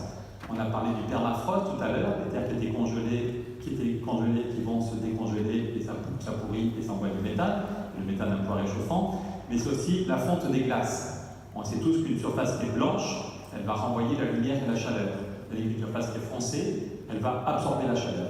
Donc quand la glace du pôle sud, du pôle nord, quand les glaces de l'Himalaya ou des Alpes fondent de plus en plus vite, l'albédo, la surface qui est réchauffante, qui renvoie la lumière et la chaleur, se modifie. Et il y a de moins en moins de surfaces blanches, de plus en plus de surfaces foncées, et donc le pourcentage d'énergie qui est renvoyé diminue. Le réchauffement fait fondre les glaces, et la fonte des glaces accélère le réchauffement.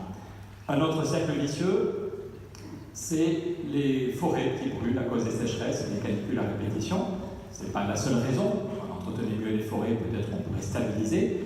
Mais ça, c'est intéressant de voir en Californie. La Californie, c'est un endroit où on a bien les forêts, où ils mesurent depuis 60 ans les feux de forêt chaque année. Vous voyez les moyennes décennie par décennie. On a multiplié par plus de 4 le nombre de la surface des forêts qui brûlent.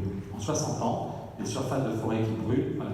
Évidemment, ça a un impact sur le réchauffement climatique, parce qu'on sait qu'un arbre qui grandit, il va absorber du CO2. Une forêt qui est stable, c'est un stock de CO2. Et une forêt qui brûle, elle envoie une quantité colossale de CO2 dans l'atmosphère, tout d'un coup. et ça devient une surface foncée qui va absorber de la chaleur. Donc on voit comment, on comprend tous qu'il y a des cercles vicieux qui sont en train de mettre en place. Donc il faut maintenant prendre le taureau par les cornes, et quand le GIEC nous dit qu'on a 11 ans, ça peut faire peur à certains, voilà, c'est clair, d'ici 2030, c'est demain, c'est dans 11 ans et 1 mois et 1 semaine, ou quasiment, on doit diviser par 2 nos émissions de gaz à effet de serre. Donc il y en a qui se disent, il y en a qui n'ont pas compris la gravité du problème, et puis d'autres au contraire qui comprennent et qui sont tétanisés parce qu'ils pensent que c'est infaisable. Et je pense qu'il faut qu'on dédramatise et qu'on dise que dans nos vies personnelles comme dans nos vies collectives, on a déjà été capable de réussir ce genre de challenge. Quand la Troisième République décide de faire l'école pour tous, ben, il y en a qui pensent que c'est de la folie, que le pays n'a pas les moyens financiers de construire des écoles partout, que les enfants devraient encore rester pour travailler dans l'agriculture ou dans les mines parce qu'on en a encore besoin économiquement, mais il y a une décision politique, alors les citoyens avaient poussé, je ne sais pas s'il y a des gens de la Ligue de l'enseignement ici, et je rappelle que Jules Ferry, au début, hésitait. Et il y a eu 1 200 000 Français qui ont signé une pétition pour demander l'école gratuite, laïque, obligatoire. À l'époque, il n'y avait pas Internet, il n'y avait pas les applications. Donc pour réussir à récupérer 1 200 000 signatures, il fallait que les gens se bougent, aillent voir leurs voisins. On voit des images à l'époque, on voit des chariots qui remontent vers Paris pour porter les 1 200 000 pétitions. Les gens voulaient, il y avait des lobbies qui bloquaient. Si vous repensez quand Nicolas Hulot disait qu'il y a des lobbies qui nous bloquent, mais à l'époque aussi, il y a des lobbies qui bloquaient l'idée d'une école pour tous, gratuite, laïque, obligatoire. La loi est votée. Et derrière, c'est un énorme bazar.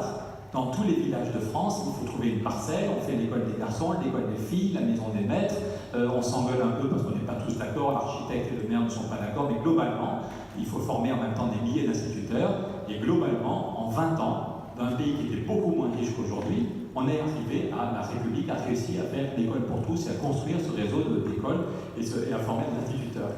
De même, quand Roosevelt décide de rentrer en guerre, les Japonais ont bombardé Pearl Harbor, et en quelques semaines, l'Amérique se transforme complètement. Des usines qui ne faisaient que des voitures vont se transformer pour gagner l'objectif de bien commun à l'époque, de gagner la guerre. Et on voit comment l'ensemble de la société se met en mouvement, comment le caoutchouc doit être économisé. C'est assez marrant de voir comment les Japonais ont coupé l'approvisionnement en caoutchouc. Et donc, on fait, pour économiser le moindre gramme de caoutchouc, on fait de l'autopartage à l'époque. Au lieu que chaque famille utilise sa voiture et consomme ses pneus, on demande aux gens de s'organiser, parce que le caoutchouc doit être à 100% utilisé pour l'effort de guerre. Au lieu que chaque famille ait sa machine à laver, on met des machines à laver en collectif, toujours pour économiser l'énergie et économiser les métaux, le caoutchouc.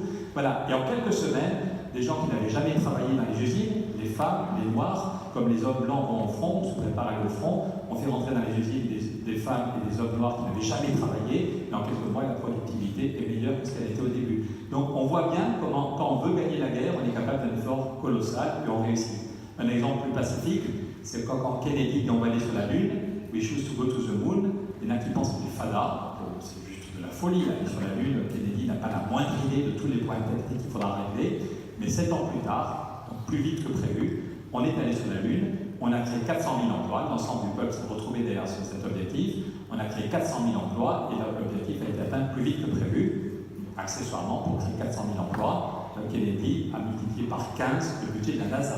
Le nerf de la guerre, c'est l'argent, si on veut aller sur la Lune ou si on veut sauver la planète, et peut-être qu'aujourd'hui, sauver la planète est plus important que d'aller sur la Lune à l'époque de Kennedy.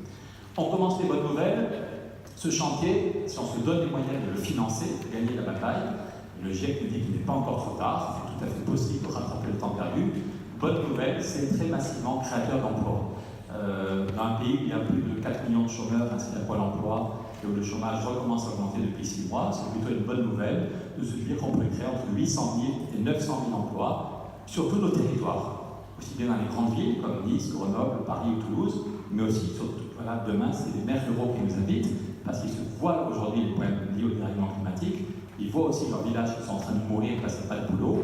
Ils se disent que s'il faut isoler tous les bâtiments publics et privés, si on pousse les gens à travailler à distance, si on fait des espaces de coworking, pour que chacun n'ait pas à prendre sa voiture tous les jours, mais ça va redonner vie aussi à leur village. Ça crée de l'emploi partout, dans tous les secteurs, on y reviendra. Donc c'est plutôt une bonne nouvelle.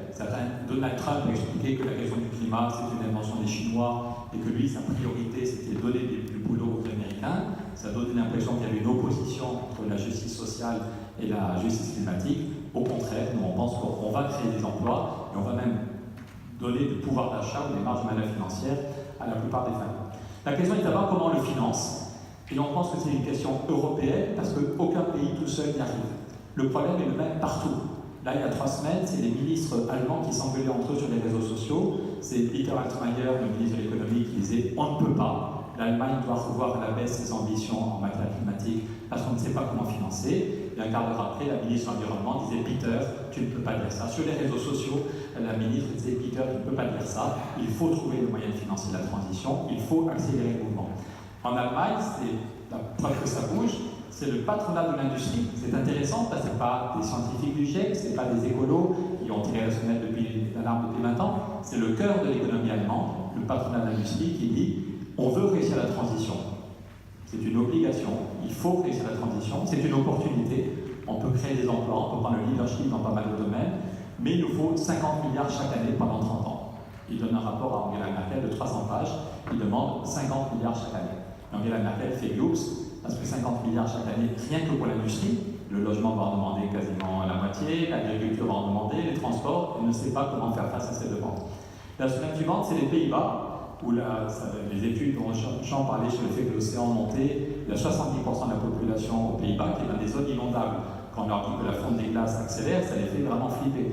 Et donc, la question c'est, il faut isoler 2 millions de maisons avant 2030, qui va payer? La semaine suivante, c'est pour se protéger, politique d'adaptation, pour se protéger de l'océan, il y a une digue de 32 km qu'il faut renforcer et rehausser, ça coûte des milliards, qui va payer? Nicolas Hulot démissionne, il dit j'espérais 7 milliards chaque année pour isoler les bâtiments, j'espérais 10 milliards pour un point hydrogène, je n'ai pas les budgets, donc je démissionne. Donc on voit que la question financière, elle est au cœur. J'étais hier avec la ministre de la Transition écologique à Madrid, Teresa Ribera, qui était de nos amis, qui a plein d'idées, mais elle ne sait pas non plus, elle, comment l'Espagne toute seule peut financer la transition écologique. Aujourd'hui, les élus veulent, de la communauté de Nice, trouver 80 millions pour investir, mais en même temps, ils ont voté à l'unanimité, moins de 2 voix, levez ou soutenez, parce que 80 millions, ça ne suffira évidemment pas. S'il n'y a pas des aides beaucoup plus fortes, la communauté n'arrivera pas à rattraper 34 points. Donc au niveau de l'ensemble de l'Europe, c'est la Cour des comptes européenne qui dit qu'il faut chaque année 1100 milliards. Alors c'est un chiffre très intéressant, parce que d'abord c'est la Cour des comptes, donc ça fait sérieux. On ne peut pas nous dire, ouais, vous êtes sympa, mais vous n'êtes pas conscient des contraintes financières. La Cour des comptes européenne, ils connaissent les contraintes financières, mais ils savent qu'il y a des contraintes encore plus graves sur lesquelles on peut se fracasser si on n'est pas capable d'agir. Donc la Cour des comptes a fait un rapport au vitriol. Vous voyez que tout ce qu'on sait en ce moment, c'est des rustines qu'on est en train de perdre un temps très précieux, donc elle flingue pas mal les politiques mises en place pour le moment. Elle dit qu'il n'est pas trop tard, et elle dit que chaque année, il faut un peu plus de 1100 milliards pour investir dans la transition. Donc c'est intéressant parce que ça veut dire qu'il y a 2 voies sans issue à nos yeux, c'est-à-dire ceux qui rêvent d'un financement 100% privé ou ceux qui rêvent d'un financement 100% public doivent reconnaître qu'on n'arrivera pas à trouver 1100 milliards chaque année si on fait du 100% privé ou du 100% public, qu'à ce niveau, quand on cherche de telles sommes, il faut une mixité des financements, et puis il faut se creuser la tête. Et puis ce chiffre de 1100 milliards, ça nous fait plaisir, entre guillemets, parce que déjà, avec Jean Jouzel, avec Stéphane Hessel, avec Michel Rocard, il y a 4 ans déjà, on expliquait qu'il fallait que l'Europe se mette en mouvement, et un de nos slogans, c'était « Pour sauver les banques en 2008, on a mis 1000 milliards, et sinon les banques se seraient effondrées. Aux États-Unis, on a mis 2000 milliards sur la table en quelques semaines, et donc on disait qu'il faudrait faire pareil pour le climat. Certains nous disaient vous avez raison, mais d'autres disaient c'est sympa, mais vous n'êtes pas sérieux, la Banque centrale ne voudra pas, ou les Allemands ne voudront pas. A priori, on pense que tous les Allemands sont un peu stupides, et qu'ils ne seront pas d'accord avec la moindre révolution. Et puis tout d'un coup, fin 2014, il y a un tabou qui est tombé. La BCE annonce qu'elle va créer 1000 milliards. Et donc ceux qui nous disaient que ce n'était pas possible se rendent compte que la BCE annonce qu'elle fait 1000 milliards et les Allemands laissent faire. On met des mots techniques, autrefois on appelait ça la planche à billets, parce que c'était des planches qui tournaient, qui étaient des billets, maintenant c'est des ordinateurs, mais la BCE casse un tabou et dit qu'elle va créer 1000 milliards, le quantitative easing, le routine. Et puis en plus de ce quantitative easing, de temps en temps, la BCE fait des TLTRO, des Target Long Term Refinancing Operation. Vous voyez, le journal Les Échos nous apprend qu'en une journée, la BCE a créé 233 milliards. C'est colossal. La communauté ici a voté pour cherche 80 millions. Nicolas Hulot, il voulait 7 milliards chaque année pour le logement, il ne les a pas trouvés. En une journée, sans aucun contrôle démocratique, la BCE crée 233 milliards qu'elle donne aux banques à taux négatif en espérant que les banques vont relancer l'activité. Donc au total, avec des gens dans ce métier qui nous ont aidés, pas toujours le droit d'apparaître dans le débat public, mais qui ont une vraie expertise, on a regardé tous les TLTRO qui ont été faits, tout le quantitative easing, on a enlevé ce que les banques ont parfois remboursé de façon plus rapide que prévu, et on peut montrer, sans être contredit depuis un an, qu'il y a eu 2500 milliards créés en 2 ans et demi. 2500 milliards en 2 ans et demi, donc pile poil 1000 milliards par an. Donc ça tombe bien, la Cour des comptes nous dit que si on veut rattraper le temps perdu, il faut en gros 1000 milliards par an. Certains disaient que c'est un budget qu'on ne trouverait jamais, et la BCE a créé 1000 milliards chaque année. La question est de savoir où est parti cet argent. Et la BCE en fait est assez transparente, si quelqu'un vous aide à rentrer dans ces tableaux Excel. On peut montrer qu'il y a eu 11% de l'argent, 11% qui est allé dans l'économie réelle. Les prêts aux PME, les prêts aux ménages ont un peu redémarré, 11%, et 89%, une très grande majorité, qui n'est pas allé dans l'économie réelle et qui pour une bonne partie est parti à la spéculation. Et tous les mois, les marchés financiers battent des nouveaux records. Ça, c'est le Dow Jones. En France, on a le CAC 40. Souvent, à la radio, on me dit maintenant, nous retrouvons Tartampion à la Bourse de Paris. Comment va le CAC 40 À New York, ils ont le Dow Jones. Le Dow Jones, la dernière fois qu'il y a eu une crise en 2008, il était monté à 14 000 points, 14 000 avant de s'effondrer. Il y a un an, il était à 20 000 points. Et hier, il était à 26 400 points. Donc Trump exulte en disant que great, c'est jamais vu. Trump est très content. Mais le FMI nous dit attention, vous jouez avec le feu. On peut avoir n'importe quand une crise. C'est le FMI dans les échos, hein, c'est pas une feuille de chou qui conteste le système. Voilà, non, c'est tout à fait sérieux. Christine Lagarde arrive à Davos, elle dit nous risquons une crise plus grave, plus rapide, plus générale qu'en 2008. La phrase qui était reprise en exergue au mois de juin dans les échos, c'est une nouvelle crise pourrait provoquer, selon le FMI, 10 fois plus de dégâts qu'il y a 10 ans. Donc tout ce qu'on dit depuis 3 quarts d'heure, c'est quand même troublant. Je pense qu'on sent tous un trouble un peu profond. Ça pose une question philosophique, anthropologique.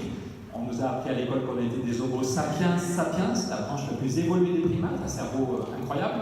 Et parfois on se demande si on est des sapiens sapiens ou des débilus débilus.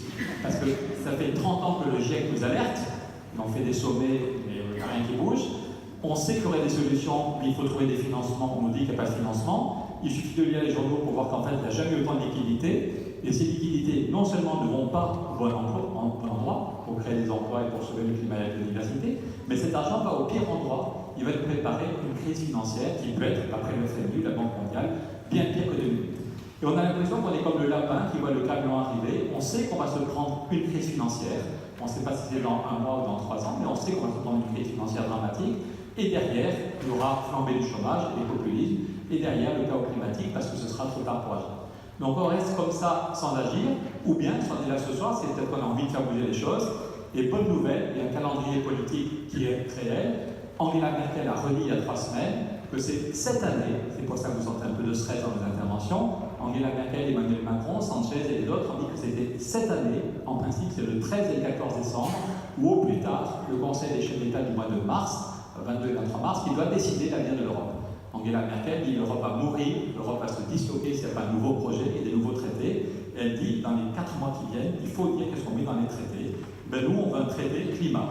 On dit que l'Europe est née avec le charbon et l'acier, mais on veut que l'Europe redémarre avec un traité qui finance la transition climat-biodiversité. Premier point, il y a 2 points, après ça je vais bientôt finir, rassurez-vous, il y a 2 points dans notre traité. Le premier point, c'est la création monétaire et mise au service du bien commun, la création d'emplois pour sauver le climat et la biodiversité.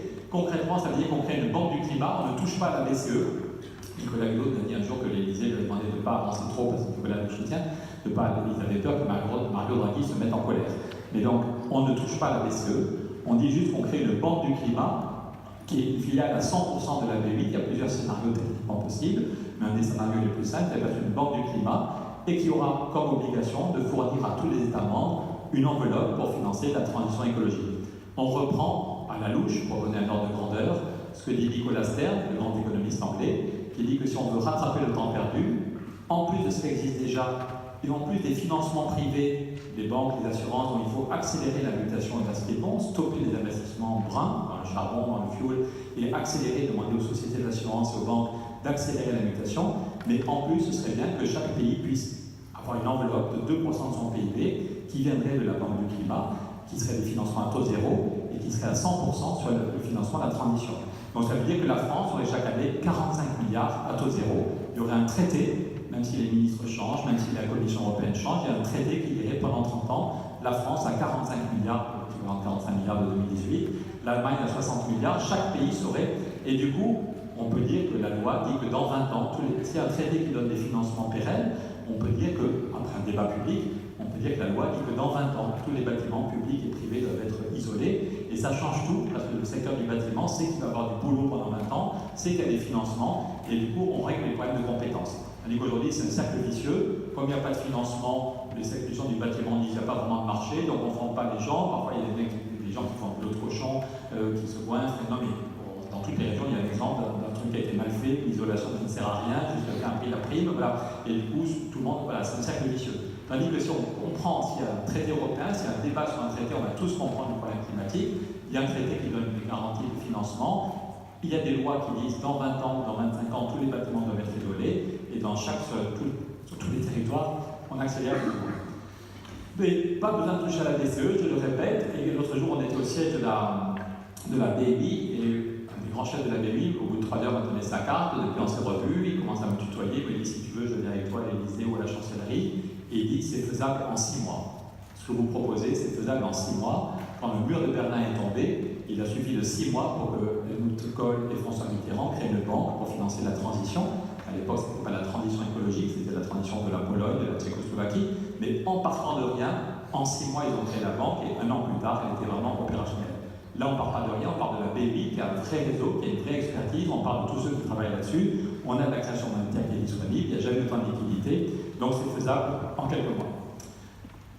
Deuxième aspect du traité, on veut un budget climat. C'est très bien, les prêts à taux zéro, ça changerait tout dans plein de secteurs, tout ce qui est rentable, d'ici 15 ou 20 ans, il faut amorcer la pompe, mais si on avait des prêts à taux zéro, ça changerait tout, ça boosterait tout. Mais on pense qu'il faut aussi, en plus, un budget climat.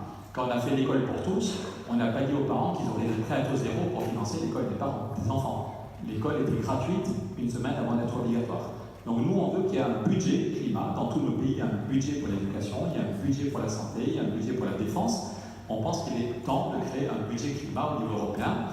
Et ça rejoint ce que dit Emmanuel Macron quand il dit qu'il veut une nouvelle ambition pour l'Europe et qu'il veut un budget de plusieurs centaines de milliards. On dit chiche, rien que pour le climat, il faut 100 milliards chaque année. 100 milliards qui serviraient à 3 choses. Premièrement, un vrai plan Marshall pour l'Afrique et le tour de la Méditerranée. Les cartes que montrait Jean tout à l'heure, on va voir comment le Maghreb allait vraiment souffrir. Et l'ensemble. Donc il y a besoin d'un plan Marshall pour qui aide l'Afrique. Tous les Africains veulent aussi avoir un niveau de vie, donc une consommation d'énergie qui augmente. S'ils passent par la case pétrole et fuel, ça va être une catastrophe. Alors ils ont plein de ressources intellectuelles, et puis ici c'est de la biomasse, ici du photovoltaïque, ici de l'éolien, mais ils ont besoin d'investissements très massifs. Il y a 1 an, Angela Merkel avait dit devant plein de chefs d'État africains qu'il fallait un plan Marshall ou un plan Merkel, tout le monde sourit en disant que c'est un plan Merkel pour l'Afrique.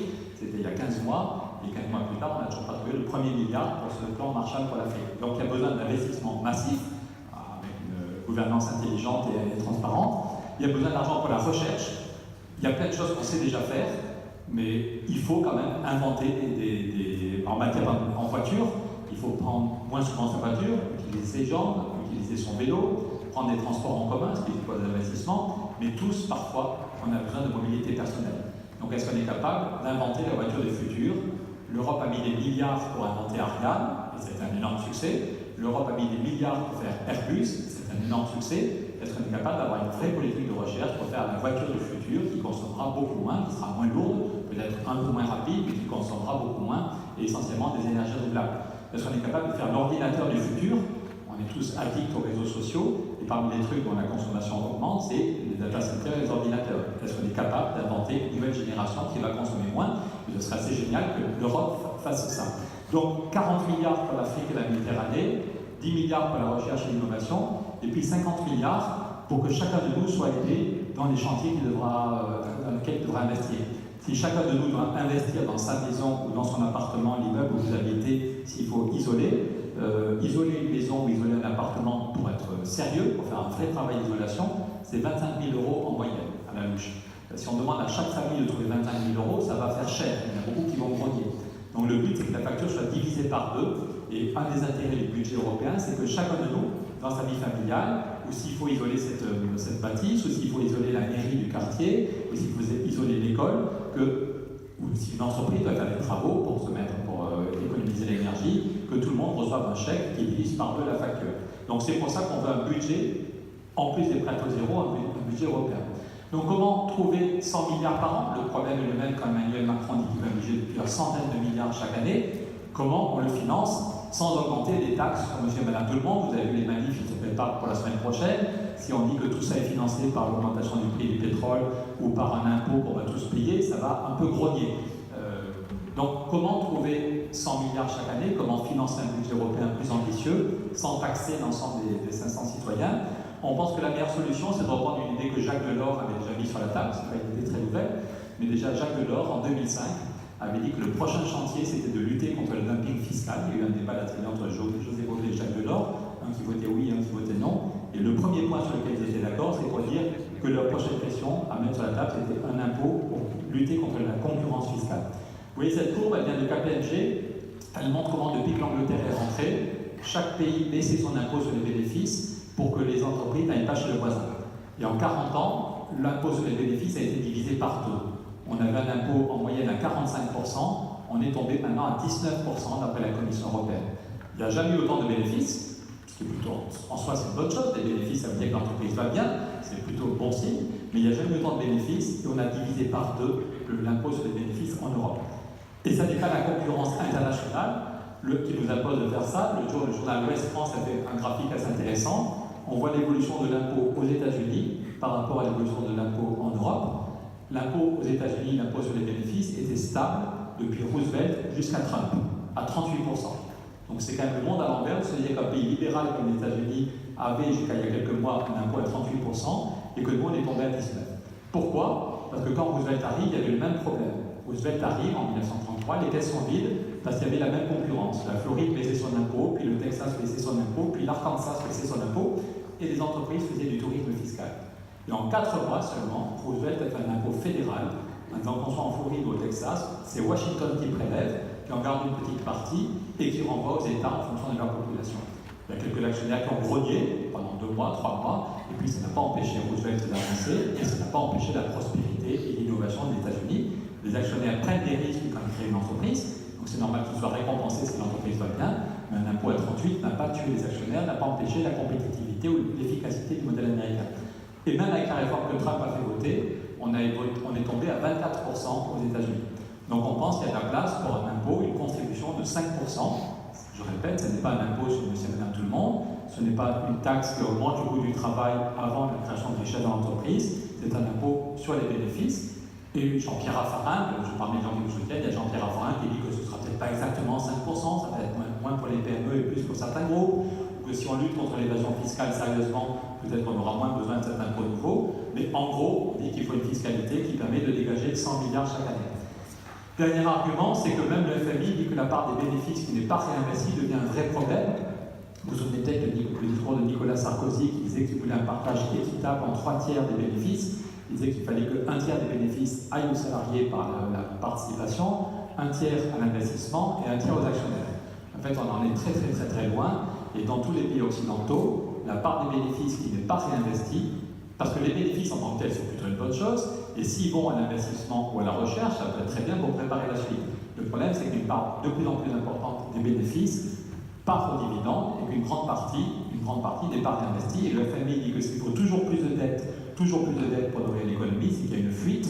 On est simplement, bêtement économiquement, on est dans une société de consommation, en oubliant 1 minute les questions de climat et de justice sociale. Et s'il y a de moins en moins de choses qui vont à l'ensemble des salariés et de plus en plus de richesses qui vont aux dividendes, c'est une énorme fuite qui pose un problème macroéconomique. Donc prendre 5% sur les bénéfices pour favoriser l'investissement, ce n'est pas de l'argent qu'on va brûler dans les chaudières de Bruxelles, c'est de l'argent qu'on va tous recevoir, familles, entreprises, collectivités, pour faire de l'investissement. Même du point de vue bêtement économique, c'est une bonne chose. Et si on a effectivement un budget européen de ce type, on aura un plan Marshall pour l'Afrique, on aura une politique de recherche beaucoup plus ambitieuse, et chacun de nous, dans sa vie de famille, dans son entreprise, dans sa collectivité, verra un chèque quand vous devrez faire des travaux d'isolation, quand la collectivité devra faire des investissements, on pourra dire que les États membres et l'Europe payent la moitié de la facture, ce qui rend acceptable l'idée qu'on accélère vraiment et qu'on rend obligatoire certains travaux d'ici 20 ans. Je finirai en disant que l'effet sur l'emploi, il dépend des métiers, évidemment. Il y a des secteurs où on va perdre de l'emploi, en Pologne comme en Allemagne, ou même dans les assurés en Espagne, les gens qui travaillent dans le charbon, dans 10 ans, si tout va bien, ils n'auront plus de boulot. Mais donc il faut vérifier qu'ils ont un boulot correct, intéressant. intéressant pour un pays à moins de 20 km de chez eux. Sinon, fermer le charbon, c'est juste infaisable, humainement et politiquement, s'il n'y a pas des créations d'emplois de qualité à proximité. Et donc, raison de plus pour ne pas faire juste fermer le charbon, mais dire qu'on va aussi créer des emplois dans le secteur du bâtiment, dans les transports, dans les énergies renouvelables, dans la recherche. Donc, il y a des secteurs où on va perdre, il y aura moins de chauffeurs routiers, mais il y aura plus de gens embauchés à la SNCF et dans les transports en commun. Donc, globalement, il y a quelques secteurs, mais très peu, qui vont perdre de l'emploi, et d'autres secteurs qui vont créer massivement de l'emploi. Il y a un effet de pouvoir d'achat. La Commission européenne explique que si on prend au sérieux la question du climat, si on isole tous nos bâtiments, par exemple, on ferait chacun de nous ferait 800 € d'économie en moyenne par famille, 800 € d'économie chaque année sur ces dépenses de chauffage. C'est des financements qu'on développe au niveau européen, mais c'est au niveau local qu'on voit les problèmes, c'est au niveau local qu'on invente les solutions, et ces financements vont venir arroser, irriguer plein de projets. En Allemagne, par exemple, ce sont des coopératives citoyennes qui ont développé des énergies renouvelables. Au début, c'est des trois copains ou c'est des parents d'élèves qui disent bah, tiens, on pourrait mettre du photovoltaïque là, sur le toit de l'école, on pourrait mettre quelques panneaux. Au début, ils en parlent en riant, et puis ils le font. Au début, ils font ça de façon bénévole, et puis ça s'agrandit, ils mettent un emploi salarié, 2 emplois salariés. Donc, on développe notre objectif d'avoir un traité européen, mais le but est vraiment de débloquer, d'accélérer des initiatives au niveau local. Je finirai, ça on l'a déjà dit, deux dernières idées. On est là ce soir pour parler du pacte finance-climat, mais évidemment, ce n'est pas la baguette magique. Vu la gravité du problème, ce serait ridicule de dire qu'il y a une seule solution ou un seul levier. J'ai une amie qui est médecin, qui travaille sur la lutte contre le sida, et qui dit qu'il n'y a pas un médicament qui permet de mettre KO le VIH, c'est en prenant 3, c'est ce qu'on appelle la trithérapie, c'est en prenant au même moment 3 molécules, 3 médicaments qu'on a des chances que le virus soit KO. Et sur la question du dérèglement climatique, au lieu que chacun dise que sa solution est géniale, on pense qu'il faut agir sur plusieurs leviers. Premièrement, c'est orienter les fonds privés vers ce qui est bon pour la planète. La Commission européenne, il y a eu un rapport d'experts de haut niveau qui ont travaillé là-dessus, et la Commission européenne fait des propositions, mais il faut aller plus loin. Il y a déjà des entreprises qui bougent. AXA a annoncé 4 milliards d'investissements en brun en moins. Donc il y a déjà des sociétés d'assurance ou de banques qui évoluent. Il faut aller beaucoup plus vite, stopper complètement les subventions des énergies fossiles et accélérer ce mouvement. Deuxièmement, augmenter le prix du carbone. Si un traité européen pour le financement, on pense qu'il faudrait aussi mettre dans le traité européen le fait que le prix du carbone va augmenter. Mais il ne faut pas se tromper dans le calendrier. Si on augmente trop vite le prix du carbone avant d'avoir fait les investissements, il y a des gens qui hurlent avant d'avoir mal, mais il y a vraiment des gens qui se sentent bloqués parce qu'il n'y a pas de transport en commun dans leur région, ils n'ont pas les moyens d'acheter une nouvelle voiture, il n'y a pas les voilà. Et donc, augmenter le prix du carbone, si on n'a pas mis en place cet investissement dans les transports en commun, dans l'efficacité énergétique, ça risque de braquer les gens, mais ça reste un outil très important qu'il faudra mettre dans le traité. Définir de nouveaux standards. J'ai dit, s'il y a des financements, on peut dire que dans 20 ans, tous les bâtiments doivent être isolés. On peut dire aussi qu'on arrête de construire en béton et en ferraille. Quand vous regardez les chiffres, pour faire un immeuble en béton et en ferraille, ça produit une quantité de CO2 monstrueuse, alors que maintenant, on peut faire des immeubles en bois. On sait faire des immeubles qui sont totalement magnifiques, des immeubles grands de 8 ou 9 étages qui sont 100% en bois. On vit très très bien, et le bois, ça va stopper. Le bois, c'est fait du CO2, c'est des milliards de molécules de CO2 que la photosynthèse a accroché les unes aux autres. Et si vous faites du béton et de la ferraille, vous produisez une quantité de CO2 monstrueuse.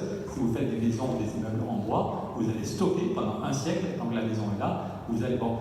Et même parmi les gens qui nous soutiennent, il y a le patron Eiffage.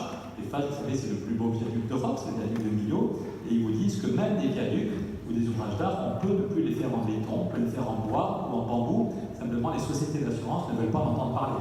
Peut-être qu'on peut avoir un débat et accélérer vraiment là-dessus. L'idée, c'est d'approuver un traité par référendum. Donc certains disent, est-ce qu'on peut sauver la planète dans un régime démocratique? On pense que c'est l'occasion d'un sursaut démocratique. C'est Habermas, le grand philosophe allemand, qui dit que l'Europe va mourir, c'est pas un nouveau projet, et que l'Europe va mourir, c'est la peur des peuples. Et donc Habermas a proposé que le prochain traité soit approuvé par un référendum pan-européen, c'est-à-dire le même jour, la même semaine, tous les peuples d'Europe seraient consultés. Au début, en Allemagne, ça faisait bizarre, parce qu'il n'y a eu aucun référendum depuis la fin du nazisme, c'est un sujet tabou. Et finalement, Merkel, Schäuble ont dit ok, si c'est le même jour ou la même semaine dans tous les pays, ce ne sera pas pour ou contre Merkel, pour ou contre Macron, pour ou contre Sanchez, et ça aurait de l'allure que dans tous les. Souvenez-vous, en 2005, les gens demandaient à leurs voisins est-ce que tu vas voter oui, est-ce que tu vas voter non. Ça aurait de l'allure que le prochain traité permette un énorme débat sur le climat et la biodiversité, qu'on fasse campagne pour le oui, et puis du coup ça nous obligerait chacun de nous à se dire bon ok j'ai voté oui, mais est-ce que dans ma vie personnelle je suis cohérent parce qu'on ne peut pas voter oui pour le climat et manger de la viande 3 fois par jour, prendre avion à chaque fois qu'on a des vacances et de mettre dans les bouchons. Merci, ça arrive à réveiller la salle à ce moment-là. Merci beaucoup. Donc l'idée, c'est un prochain traité. Et Angela Merkel, je répète, on a une chance, c'est pas nous juste qui rêvons de ça. Angela Merkel a redit l'autre jour à Marseille qu'elle souhaitait que les décisions politiques soient prises en décembre ou au plus tard en mars, que le prochain traité soit ratifié l'année prochaine et qu'il s'applique en 2020. Donc c'est pour ça qu'il faut qu'on concentre nos forces. On a une fenêtre politique, on n'est pas hors sol par rapport au calendrier politique. C'est soit en décembre, le 13 et 14 décembre, soit en mars, que les décisions doivent se prendre. Donc c'est pour ça qu'il faut qu'on arrive à se rassembler le plus nombreux possible. On fait la preuve maintenant que ce projet rassemble très largement. Alain Juppé a fait voter le conseil municipal de Bordeaux il y a 3 semaines. Alain Juppé s'est excusé en public de ne pas avoir fait plus sur le climat depuis que les maires de Bordeaux. C'est les écolos qui avaient mis ce sujet sur la table du conseil municipal. Alain Juppé, au début, on ne savait pas comment il agirait. Et à l'exception du Front National, tous les partis du conseil municipal l'ont adopté. Hier, j'étais avec la maire de Madrid, qui est Podemos, c'est exactement la même chose que Alain Juppé. Aujourd'hui, à la demande de Christian Estrosi, c'est l'Assemblée de la métropole qui l'a adopté à l'unanimité, moins 2 voix. À la métropole de Nice, il n'y a que 2 élus qui ont voté contre, 2 qui sont absolus, et tous les autres ont voté pour. Donc ça veut dire que ça bouge, mais qu'il faut qu'on pousse. Il faut qu'on pousse les dirigeants, il faut qu'on pousse Mme Merkel, qu'on pousse M. Macron à aller beaucoup plus vite. Je finirai, c'est vraiment la dernière idée. En tant que l'Europe, aujourd'hui, c'est un truc qui gaffe tout le monde, comme on dit, pour être poli, à Bordeaux. Il y a 5 ans, j'ai fait un livre avec Michel Rocard. Michel est un grand Européen, mais il a fallu 1 heure pour accepter l'idée d'un chapitre pour dire qu'on pouvait peut-être relancer l'Europe. Michel me disait tout ce qu'on a mis dans ce livre sur les questions sociales, sur la limite de la croissance, sur les plans de productivité, c'est très important. Ils avaient dit qu'on va relancer l'Europe, plus personne n'y croit. Donc aujourd'hui, il y a plein de gens, la dernière fois que j'ai vu Jacques Delors, c'est comme il parlait de l'Europe au passé. Donc aujourd'hui, il y a plein de gens qui pensent que l'Europe, ça les gaffe, ça leur casse les pieds, voilà, que ça n'apporte plus rien de politique. Il ne faut pas oublier qu'au début, l'Europe, c'était un truc qui déchire, comme on dit.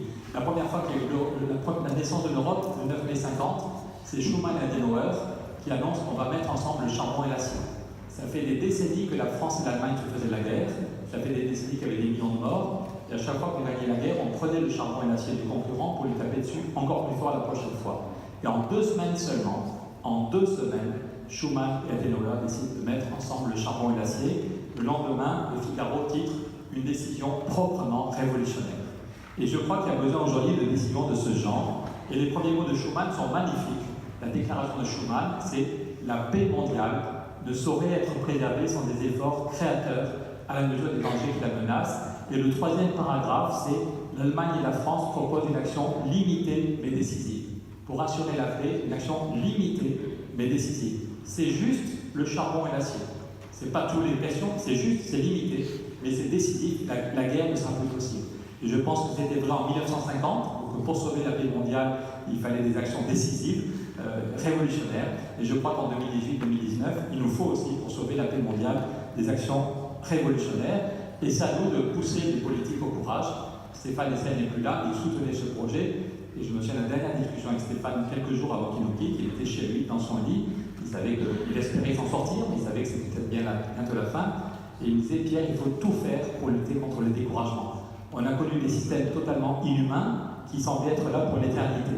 Et c'est parce que les hommes et les femmes se sont mis debout, d'abord quelques-uns, puis plus nombreux, qui ont fait tomber des systèmes qui paraissaient là pour l'éternité. Il disait, on a connu l'apartheid et la fin de l'apartheid, on a connu le mur de Berlin et la fin du mur, et ce n'est pas des grands chefs à plumes qui ont décidé de la fin du mur de Berlin, c'est des citoyens, jeunes et vieux, de tout milieu, qui se sont dit maintenant il y en a marre, ça n'est plus possible. Au début il était 3, il était 30, il était 3000, et en quelques semaines ils ont fait tomber le mur de Berlin. Et je crois que dans les mois qui viennent, il faut qu'on se mette ensemble, qu'on conjugue nos efforts pour qu'on arrive à gagner cette bataille.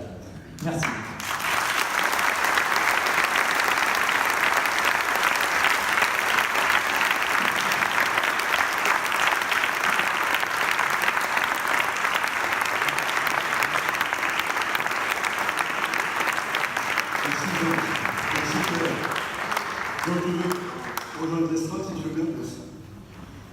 Alors il est tard, mais je pense qu'on va prendre quand même quelques questions. Ah. Je veux parler par micro. Je voulais juste savoir qu'est-ce qui exactement a été voté aujourd'hui à la métropole. Écoutez, je vais faire comme Trump, je vais montrer. Ce qui a été voté, c'est que les 49 communes, donc à l'unanimité moins de 2 voix, soutiennent l'idée d'un traité européen proposé par Jean-Joseph Calaro-Turou. C'est très clair. Il y a des communes qui ont voté des textes beaucoup moins clairs, mettre la création monétaire au service du climat, créer un vrai budget climat au niveau européen. Il y a 4 pages.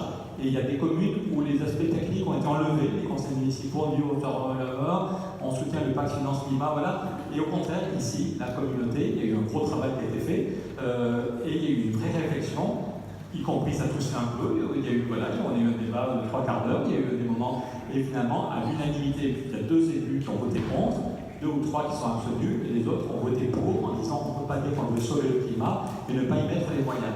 Donc déjà, je crois qu'il y a des choses qui bougent, je ne suis pas là pour défendre tel ou tel, il y a des choses qui bougent. Il y a un budget en préparation pour mettre 80 millions sur les FP. Ils ont conscience que ce n'est pas avec les moyens actuels qu'on va y arriver. Donc nous, on est très heureux d'avoir le soutien de la métropole. Je réponds à votre question, le texte, on le mettra sur les réseaux sociaux, il sera peut-être aussi. Il est très très précis, il y a 4 pages de texte qui ont été, après le vote, c'est le président de la commune de la métropole qui l'a signé avec nous.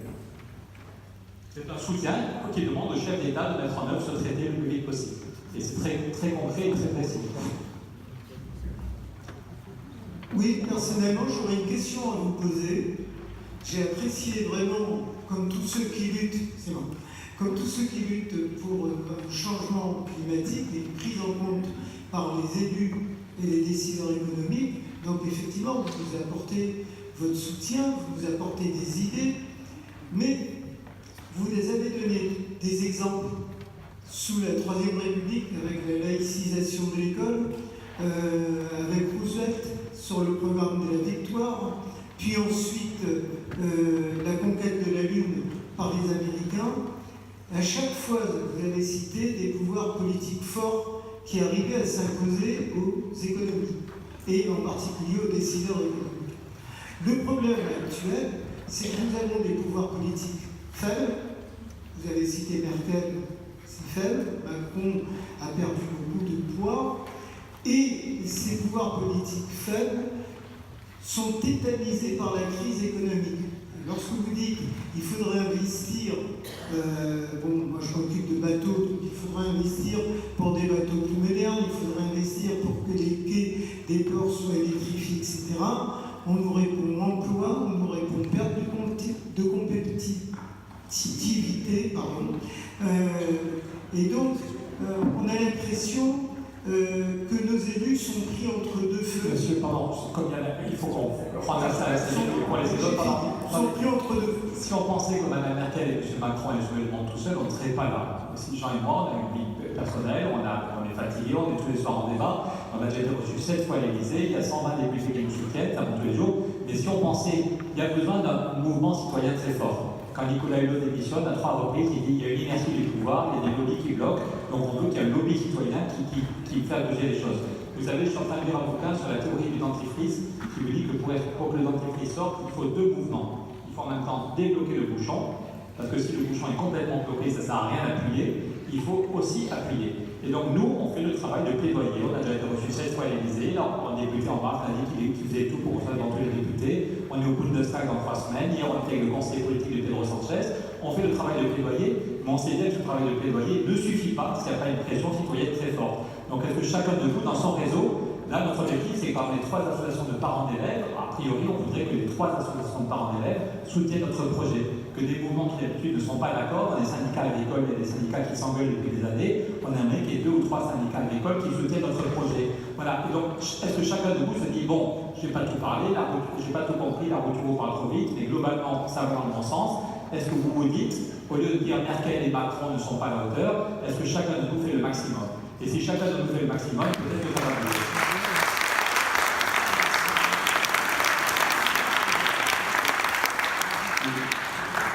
Bonsoir messieurs, ici. En tant que simple citoyen, je voudrais simplement vous faire part vraiment de ma satisfaction et de mon admiration pour l'action que vous menez, pour un projet très structurant au niveau européen. Le seul problème que j'y vois, c'est que la première partie de la présentation porte sur des éléments que nous connaissons tous, c'est-à-dire la situation un peu dramatique au plan climatique. Et la réponse qu'on y apporte, c'est une réponse européenne, ce qui est déjà très bien. Et l'Europe, c'est 7% de la population mondiale, moins d'un quart du PIB mondial. Donc au mieux, on aura répondu qu'à une toute petite frange du problème. Le deuxième petit point, le bémol, c'est le risque de détournement des fonds. avec la corruption, on parlait de 40 milliards sur l'Afrique, etc., même en Europe. Il y a des problèmes de corruption et de fléchage des fonds. Voilà, merci. Il y a quelques mois, on a fait une journée à l'UNESCO et il y avait un ministre africain qui avait des noms très différents. Laurence Parisot est le patron des syndicats européens, des chefs du Grand Orient, des francs-maçons et de l'évêque qui travaillait avec le pape François, donc on avait des gens très différents. Et l'ancien ministre africain a dit, tout le monde se dit 40 milliards pour l'Afrique, quelles sont les familles qui vont se goinfrer? Donc la question de la gouvernance, on en dit publiquement, la question du contrôle, la question de où va l'argent, elle se pose sur les deux continents, parce qu'aussi en France, il y a des sommes consacrées à l'isolation qui n'ont pas été vraiment très efficaces. Mais donc c'est un vrai sujet. Soit on renonce, parce qu'il y a eu des aides peu efficaces jusqu'à maintenant, soit on se dit c'est l'occasion de tout clarifier. On est en train de mettre en place un groupe de travail avec l'ADEME. L'ADEME, c'est l'Agence pour les économies d'énergie qui nous soutient tout à fait officiellement, et en disant, imaginons qu'on gagne la bataille politique, on n'est jamais à l'abri d'une bonne surprise. Imaginons qu'en mars, Merkel, Macron, il y a le conseiller politique de Sanchez de dire on n'aura pas l'unanimité, on peut trouver 12 ou 13 pays. Et bien si on trouve 12 ou 13 pays qui avancent, bon, les plus grands pays, ça a de la gueule. Donc il y aura, on met en place un groupe pour imaginer tous les problèmes. Qu'est-ce qu'on fait concrètement? Ça veut dire quoi d'isoler tous les bâtiments? Une fois que j'ai dit ça, je n'ai rien dit. Il y a des bâtiments tellement différents. Il y a peut-être des bâtiments qui vont mieux raser pour reconstruire en bois plutôt que là. Qu'est-ce qu'on peut faire dans l'agriculture? Travaillant avec plusieurs syndicats agricoles pour imaginer quels sont les problèmes concrets à régler. Voilà ce qu'on sait faire et voilà ce qu'on va représenter notre politique de recherche. Donc on n'est pas naïf, on se dit que s'il n'y a pas de financement, s'il n'y a pas de socio-collectif, tout ça ne servira à rien, mais les financements ne suffisent pas s'il n'y a pas les compétences, s'il n'y a pas les contrôles, s'il n'y a pas l'échange de bonnes pratiques. Sur l'effet que l'Europe n'est pas suffisante, vous avez totalement raison, mais avec Donald Trump à la Maison-Blanche, avec le président brésilien qui vient d'être élu, je ne suis pas sûr que la COP soit un énorme succès. Donc, ou bien l'échec de la COP va provoquer un énorme découragement, ou bien l'Europe, qui est quand même la première puissance économique mondiale, on a tendance à se flageller, mais on est quand même la première puissance économique mondiale, dit nous, on ne se décourage pas, on accélère le mouvement. Et un traité qui va financer la transition en Europe ou en Afrique, c'est deux continents, mais c'est le seul avenir, et bien déjà, ça aurait l'allure si l'Europe et l'Afrique accélèrent avec des problématiques différentes, mais communes. Et peut-être que le Japon suivra. La question du climat, la question du climat, c'est pour dire l'effet domino. On parle souvent de l'effet domino pour une catastrophe. S'il y a une banque qui fait faillite, on pense que toutes les banques vont faire faillite, mais l'effet domino, il peut être positif. Si l'Europe montre la voie, peut-être qu'un an plus tard, le Japon fera pareil. Au Japon aussi, il y a des liquidités à plus savoir quoi faire, et le Japon a été frappé par 3 catastrophes climatiques cet été à la suite, donc la question du climat les intéresse. Et si on fait la preuve, pas seulement dans un bouquin ou dans une soirée, mais si on fait la preuve sur un territoire de 500 millions d'habitants, qu'on peut avancer, qu'on peut vivre bien, qu'on va créer des emplois, qu'on va innover, on fait le pari que d'autres vont suivre, et que celui ou celle qui va remplacer Trump dans 2 ans ou dans 6 ans se dira on est bien bête, on ne fait pas pareil. Donc on compte sur la démonstration et l'effet domino.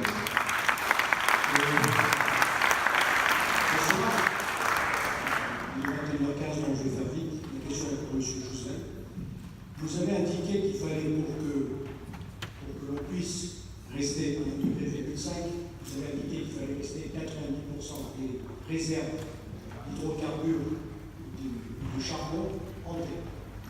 Pour illustrer le propos, pour que les gens comprennent bien le connaissement, nous avons actuellement en matière de gaz et de pétrole 50 ans de réserve. Si vous voulez en laisser 90 dans la terre, ça veut dire que dans 5 ans, vous dites aux gens, on n'augmente plus les taxes, vous arrêtez de consommer. Est-ce que c'est vraiment réaliste de partir d'un scénario pareil? Deuxième remarque concernant cette fois-ci le financier, monsieur.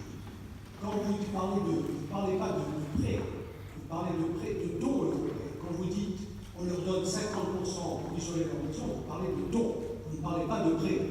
D'où viennent les fonds?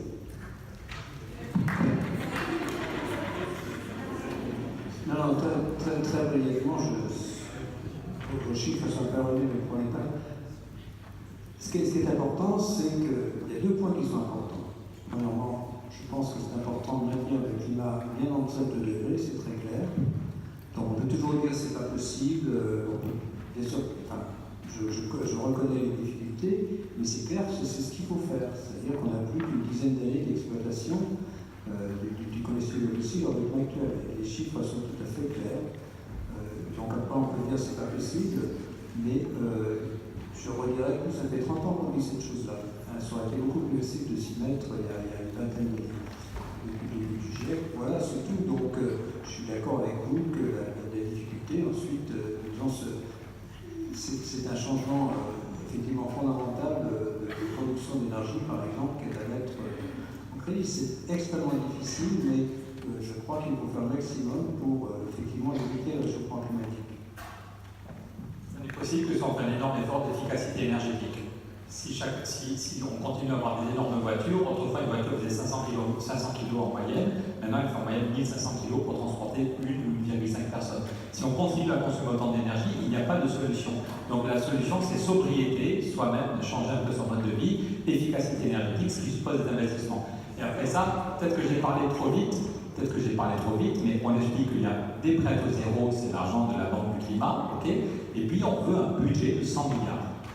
D'où viendront les subventions? Oui, il y a des subventions, ce ne sera pas totalement gratuit.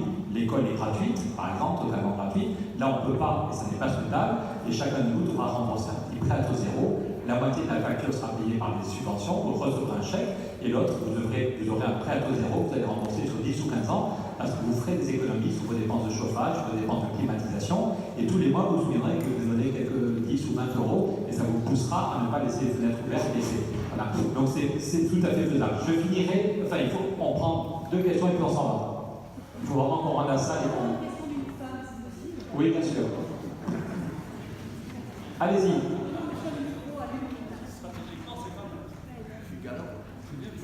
Le colloque sur la parité, c'est pas ce soir. Vous pouvez constater, on n'est pas très bon pour ça. Pauline, pour revenir à la tribune. Ça vous manque pas, la une femme? Bonsoir et félicitations. Alors, nous soutenons votre démarche puisque nous avons initié les assises de la transition écologique et citoyenne à Nice, qui n'a pas vu briller beaucoup d'élus locaux, il faut le dire. À notre grand gré, nous avons reçu Valérie Masson-Demotte, que vous connaissez sans doute du GIEC. Alors moi, la question que j'ai à vous poser est très simple. Le combat du climat se joue à l'échelle mondiale, planétaire. Vous êtes venu ici dans une région où le développement du solaire n'est pas non plus remarquable, où on bétonne des plaines agricoles les plus fertiles d'Europe, où on construit des centres commerciaux en créant des emplois de misère, parce qu'on s'ennuie dans ces centres commerciaux, où on va passer de 14 millions à 18 millions de passagers par an à l'aéroport Nice-Côte d'Azur, qui est le premier en région, où on va créer un nouveau terminal, où les prochains ports sont en prévision également, donc où on accroît la consommation, les transports, les déplacements et la pollution. Quel apport faites-vous dans une région qui, à elle seule, ne va pas supporter ce changement? Il faut que tout le bassin méditerranéen et tout le reste du continent et de la planète s'y associent. Quel apport peut faire cette signature de ce pacte que vous avez signé aujourd'hui avec nos élus? Merci.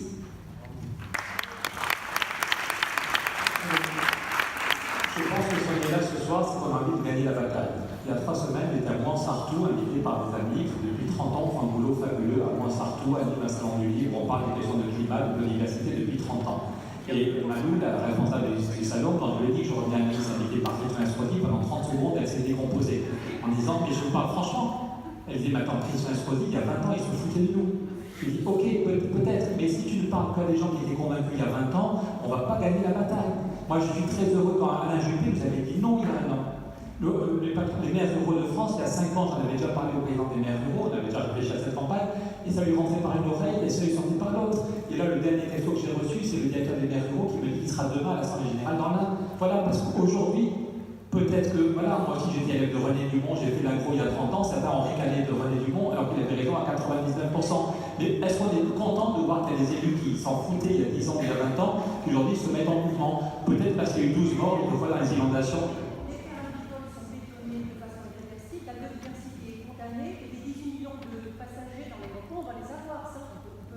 Mais écoutez, pardon, excusez-moi, j'étais en débat l'autre jour dans un cadre familial avec un des grands chefs d'Air France, je ne donnerai pas son voilà. On a commencé par Notre-Dame-des-Landes. Au début, il m'a expliqué que Notre-Dame-des-Landes, il fallait faire l'aéroport parce que pour voir le prix du mètre carré dans le Nantes, c'était une opération financière très rentable. Son frère se décomposait. Au bout de 10 minutes, je lui ai dit, excuse-moi, entre nous, je ne connais pas son nom, mais c'est un très grand chef d'Air France KLM. Au bout de 10 minutes, je lui ai dit, excuse-moi, mais tu ne peux pas continuer, il y a le point de là. Et au bout de 10 minutes, il m'a expliqué, en fait, je pense qu'il faudrait interdire tous les vols en avion de moins de 1000 km. Ça n'a plus aucun sens. Voilà. Je lui dis, mais pardon les amis, là, lundi, on est avec des gens devant un grand nombre de scientifiques qui disent qu'ils ne dorment plus la nuit, les gens de l'IPSF, qui disent qu'ils veulent nous aider, voilà, ils disent qu'il faut mettre beaucoup d'intelligence, beaucoup de bienveillance et beaucoup de fermeté. On prépare un événement en commun, on va demander à rencontrer rencontrer les députés qui n'ont pas encore signé, on va demander à rencontrer Mme Merkel, M. Macron. On va mettre beaucoup d'intelligence, de fait, beaucoup de bienveillance. Ce n'est pas tous des voyous, ce n'est pas tous des imbéciles pour être poli, ce n'est pas tous des salauds. Ceux qui n'étaient pas d'accord avec vous il y a 20 ans ne sont pas tous des imbéciles irrécupérables. Voilà. Et donc je pense, moi, quand je suis invité ici, je suis très heureux de voir qu'à part 2 élus qui continuent à dire qu'il n'y a pas de problème climatique, les autres disent qu'ils ont envie d'accélérer. Et tant mieux. Voilà. Et après ça, j'étais à Bayonne l'autre jour pour Alternativa. Quand on voyait qu'il y a 5 millions de camions qui traversent les Pyrénées chaque année, c'est évidemment de la folie. Il faut qu'on change de mode de vie, ça ne sera pas en 3 jours, mais raison de plus pour accélérer. Et ce genre de débat et ce genre de financement peut aider. Il faut vraiment qu'on s'arrête. Encore une question peut-être. Une dernière. Question courte, réponse courte, si vous voulez bien. Claude, c'est bon? Une dernière question. Dernière. Vous avez commencé votre conférence en disant que vous étiez à la recherche de solutions. Alors, je me permets de prendre 1 minute, j'espère que je tiendrai 1 minute, ça fait 2 pages en caractère. Vous ne le laissez avec votre adresse mail, on peut échanger, on a la chance à notre époque de pouvoir échanger. Mais lire 2 pages, ça va. 30 secondes.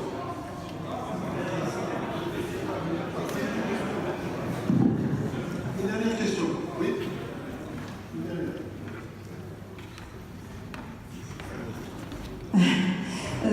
Merci. Vous avez donné les chiffres d'émissions de gaz à effet de serre pour la France, 19% pour l'agriculture, 26% pour les transports, il me semble.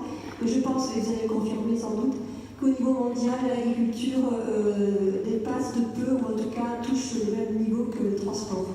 Et par ailleurs, il y a des chercheurs qui annoncent que si on transformait ne serait-ce qu'un tiers des prairies artificielles qui sont utilisées en grande partie pour l'élevage du bétail en forêt, eh bien on capterait la grande majorité du gaz carbonique dans l'atmosphère annexée.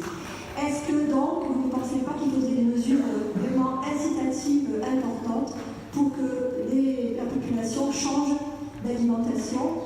Et non seulement ça ne coûte pas tellement d'argent, mais en plus c'est économique pour les personnes puisque les protéines végétales sont bien moins chères que les protéines animales. La réponse est oui, je vais faire une réponse courte. La consommation de vin en France a été divisée par 3 en quelques décennies. C'est-à-dire qu'au lieu de faire beaucoup de vinasse, on boit beaucoup moins de vin, 3 fois moins, mais les paysans kiffent quand même bien parce qu'ils savent qu'il est de meilleure qualité. Et je pense que pour la viande, c'est bien beau de critiquer les Brésiliens qui coupent la forêt, mais c'est souvent pour faire des protéines, pour nourrir les animaux qu'on va manger. Voilà. Donc je crois qu'il faut que chacun de nous, et que ça suppose de débats. Le jour on était invité à Polytechnique, des élèves nous ont dit qu'il n'y avait pas 1 heure sur la question du climat dans le cursus de Polytechnique, et qui se battaient pour qu'il y ait des repas sans viande qui soient disponibles à la cantine, et qu'on rigolait d'eux en disant qu'il n'y avait pas assez de demande.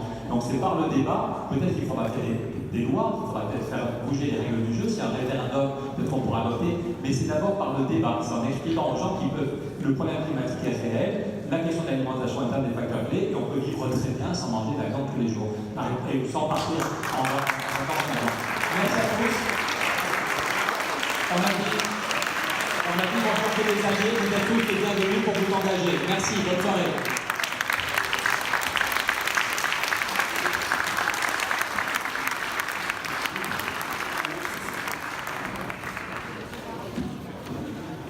Vous pouvez, pour ceux qui le veulent, nous soutenir en signant le pacte de finance climat qui est là.